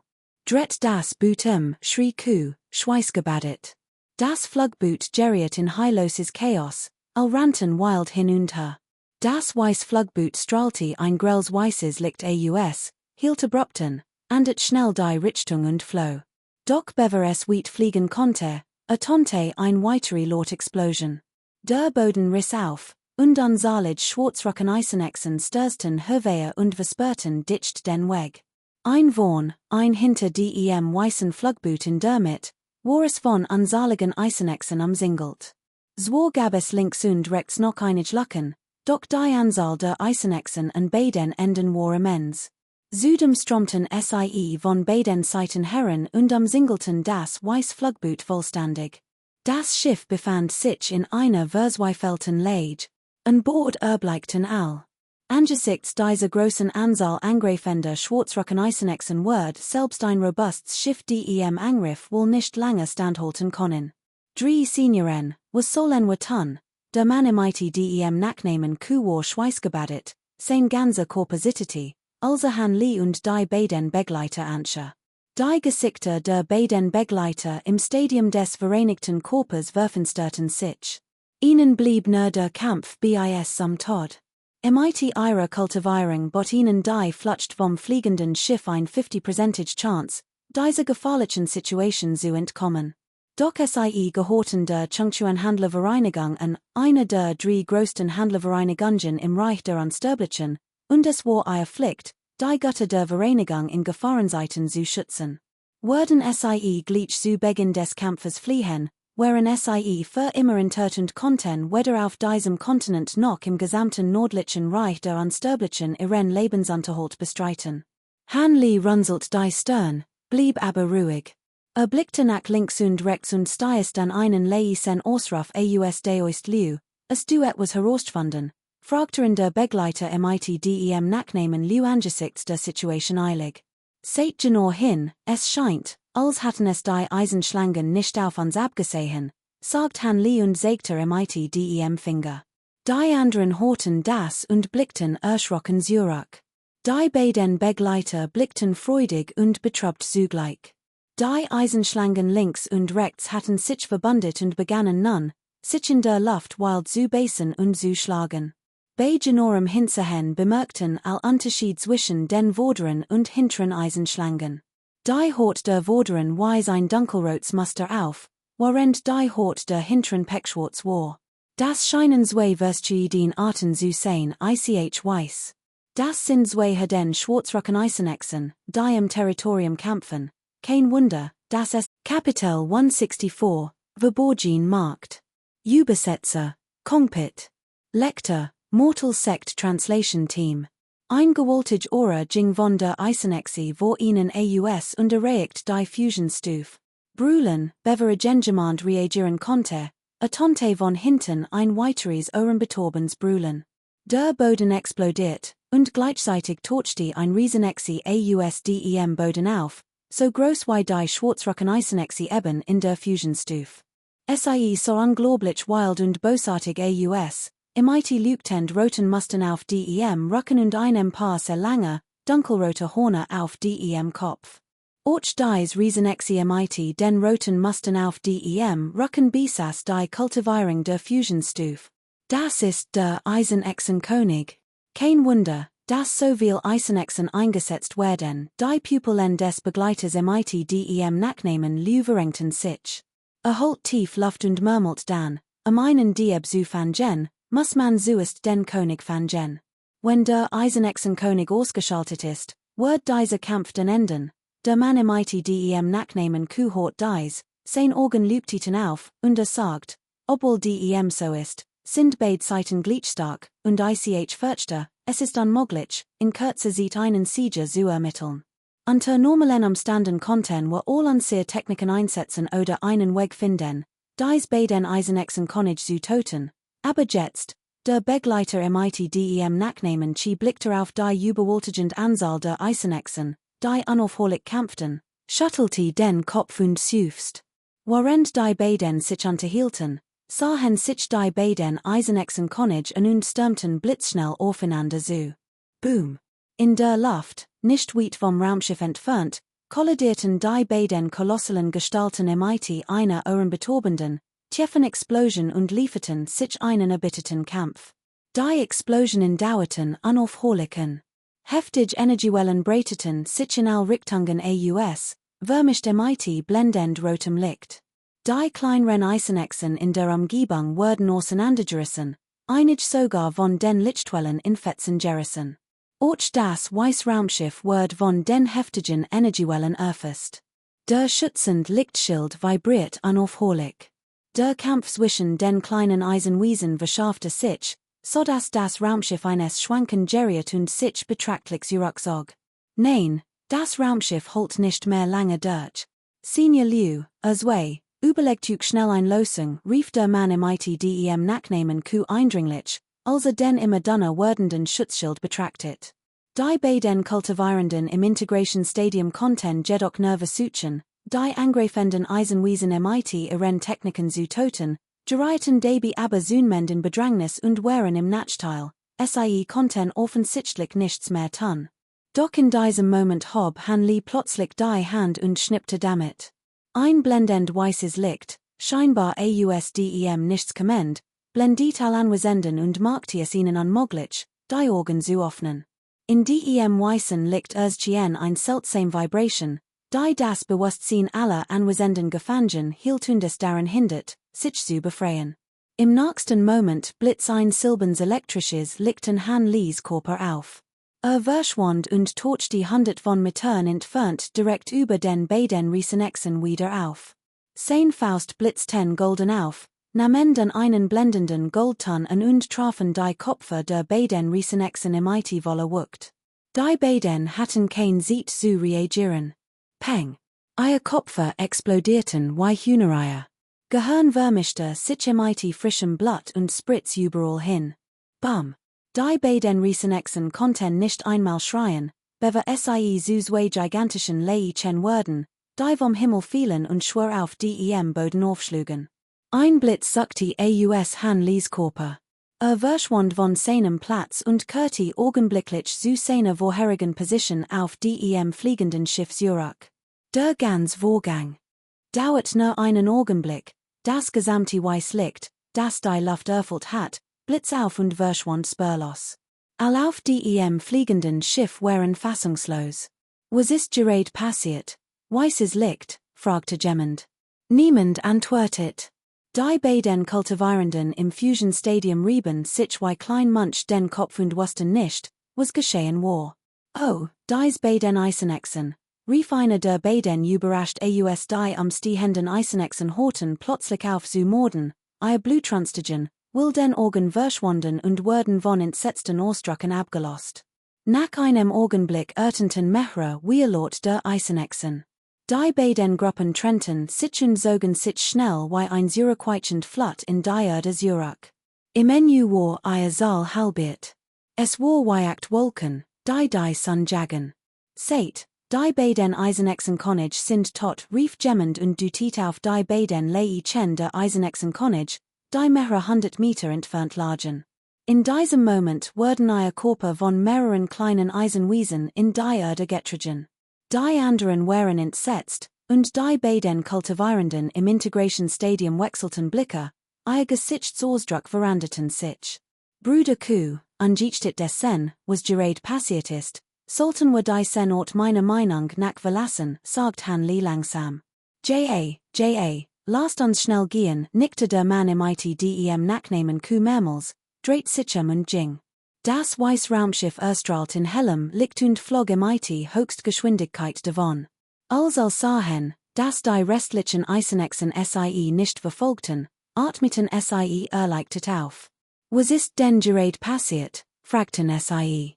Ich weiß es nicht.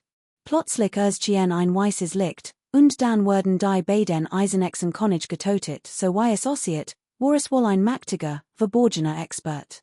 Hat die beiden Eisenechsen König getötet, wollte aber nicht, dass wir es erfahren, und hat uns die Scheibe mit dem weißen Licht getauscht, das ist doch nicht zu versehen. Wie soll das denn möglich sein?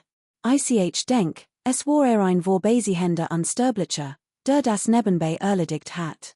Zwei Dämonenbestien der Stuf vereinigte Körper in einem Augenblick zu töten. Wie soll das ein gewöhnlicher Mensch schaffen, wenn es ein vorbekommender Expert wäre? Warum sollte denn ein weißes Licht ersuchen, sich zu verbergen? Die Leute auf dem Raumschiff versammelten sich in Gruppen, flüsterten und diskutierten, was die Atmosphäre etwas unheimlich machte. In diesem Moment standen auch die beiden Begleiter der Stuf vereinigte Körper an Deck des Raumschiffs. Ihre Blicke huschten immer wieder über die Anwesenden, offenbar hatten sie bereits erkannt, wer der mysteriöse Expert war. Doch die beiden wagten es nicht, ihr Grenzen zu überschreiten. Die Tatsache, dass dies Person zwei Eisenschuppenkönig im Menü getötet hat, bewies, dass sie mindestens die Stuf große Aufstieg erreicht haben musst, oder gar ein legendärer wahrer Unsterblicher sein musst, also wagten sie es nicht, ihn zu provozieren. Han Li saß derweil im Schneidersitz und meditiert. Bemerkt diligentlich die prüfenden Blicke, schenkte ihnen aber kein Beachtung. Die nächste Etappe der Reise verlief außergewöhnlich reibungslos, und am späten Nachmittag hatten sie die Schwarz Felsenwüste one weitere Angriff verlassen. Das beruhigte all. Über der schwarzen Felsenwüste erstreckt sich ein weiter grün Graslandschaft. Die sieht Virgin langsam. All waren ungemein neugierig auf den mysteriösen Experten, doch ein neugierd ließe der sieht allmalig nach. Die Lage auf dem Raumschiff normalisiert sich schnell. Im Menü war ein halbes Jahr vergangen. Das weiße Raumschiff rast über ein Wüst. Mingcho City war ganz in der Nähe, sie mussten nur noch dies Wüst überfliegen, sie zu erreichen. Der Rest der Reise verlief reibungslos. Obwohl sie auf einig. Kapitel 165, also wir uns schon kennen werden. Übersetzer, Kultivierung. Lektorat, Mortal Sect Translation Team.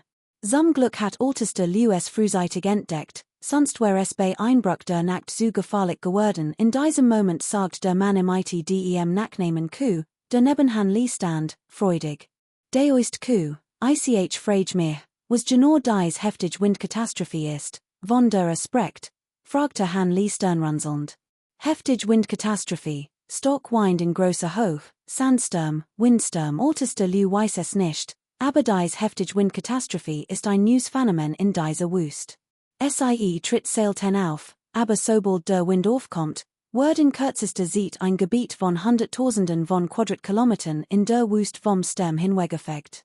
Wir müssen uns sofort tief unter der Erde verstecken und warten, bis vorüber ist, bevor wir unsere Reise fortsetzen. Der Mann mit dem Nachnamen Q sagt dies, und in seinen Augen war die Besorgnis über diesen seltsamen, heftigen Wind deutlich zu erkennen.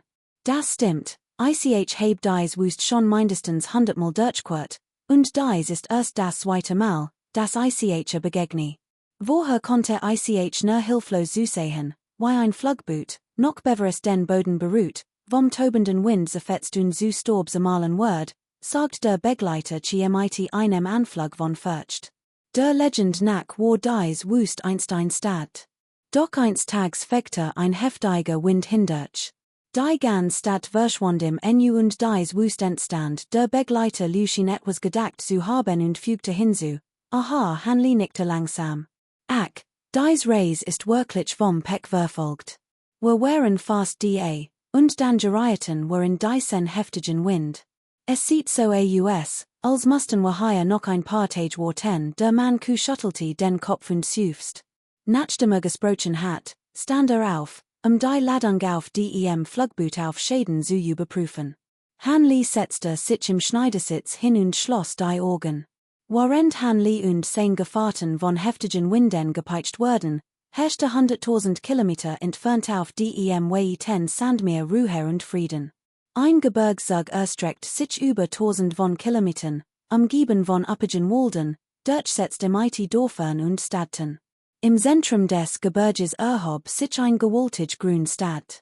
Die Stadtmauern waren über 30 Meter hoch, und über dem Städte prangten drei groß goldene Schriftzeichen, Stadt Mincho. Dies Stadt war gigantisch, von ihrer Größe unvergleichbar mit der Stadt Häfen. Im Inneren erhoben sich zahlreich praktisch Gebäude. Der Baustil unterschied sich stark von dem der Stadt des schwarzen Winds, grober, aber auch viel imposanter. Die belebten Straßen erstreckten sich endlos, so weit das Ort reichte.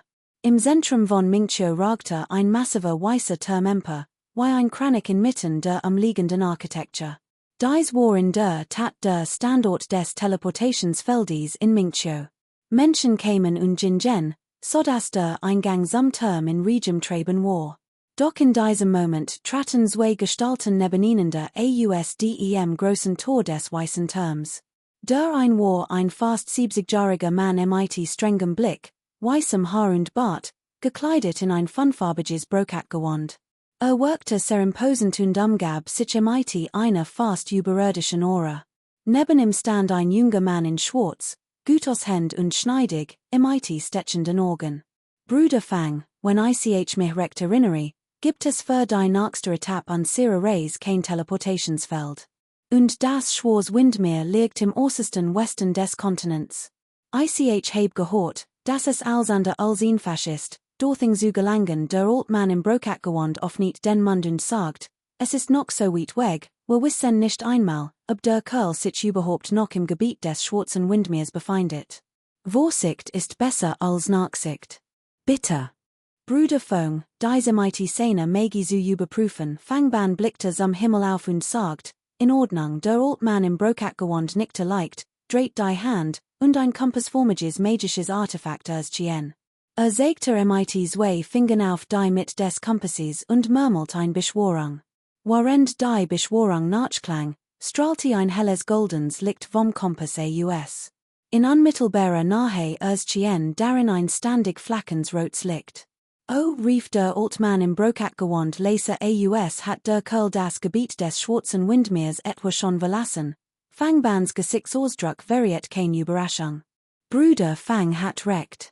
Außerdem ist jetzt nicht mehr weit von Mincho entfernt, Der Altman im Brokatgewand blickte ungläubig. Aber ist im Westen. Fangbahn zuckte leicht zusammen, sein Pupillen verengten sich. Stimmt. Aber aus deinem Grund scheint diese Curl higher stillzustehen. Der Altman im Brokatgewand schloss die Augen, spürte etwas und sagte mit einem Anflug von Zweifel, folgt mir Fangbahn sprach weiter, und sein Flutschlicht flog zu einem Ort außerhalb der Stadt. Der Altman folgte ihm eilig. Schon bald standen die beiden auf dem Gipfel 1000 Fuß hohen Berges, mehrere hundert Meilen außerhalb der Stadt. Blick schweifte nach Westen, dorthin, wo Himmel und Erde sich zu berühren schienen, ein Dunkel, dunstig weiter, wo die Zeit langsam zu vergehen schien. Diese Curl muss wohl in ein nette Katastrophe geraten sein und sich deshalb dort verstecken. Worten wir nicht lange, wir gehen direkt dorthin, murmelt Fangbahn vor sich hin. Bruder Fang, wir verfolgen ihn schon so lange, warum die Eil? Der Richtung nach zu erteilen, würde sicher nach mich gehen. Wir sollten jetzt hier in Ruhe Vorkerungen treffen und uns sehr stock nutzen, sein Erschöpfung auszugleichen. Wär das nicht sinnvoller? Der Altman im Brokatgewand runzelt die Stirn und sagt, Bruder Fang kann hier worten, aber Fang, kann nicht worten, Fangbahn sprach dies Wort, dann schoss sein Gestalt plötzlich vom Berggipfel empor. In der Luft löste sich in eine Illusion auf und verschwand augenblicklich. Der Altman im Brokatgewand schüttelte stumm den Kopf, ein fünfarbiges Licht umgab seinen Körper, und auch sein Gestalt verschwand augenblicklich. Gleichen sieht war in der unterirdischen Hol noch immer das Heulen des Winds zu hören. Als saßen im Schneidersitz und schlossen still die Augen, ihren Atem zu beruhigen. Auch han Li war kein Ausnahme. Plötzlich runzelte die Stirn und riss die Augen auf. Wohin hat bemerkt, dass sein Lebenselixier plötzlich in Turbulenzen geraten war. Sein Herz hammet wild, und sein Körper brannte vor Hitze. War die etwas in der Nähe? Ein Stocks Unbehagen überkam ihn. Nach kurzem Überlegen stand auf, sein Ohr spannte sich plötzlich und erschreckte die Umstehenden.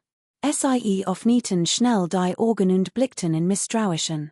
Ignorierte ihre Reaktionen, und plötzlich umgab in ein blaues Licht. Sein Gestalt verschwand augenblicklich.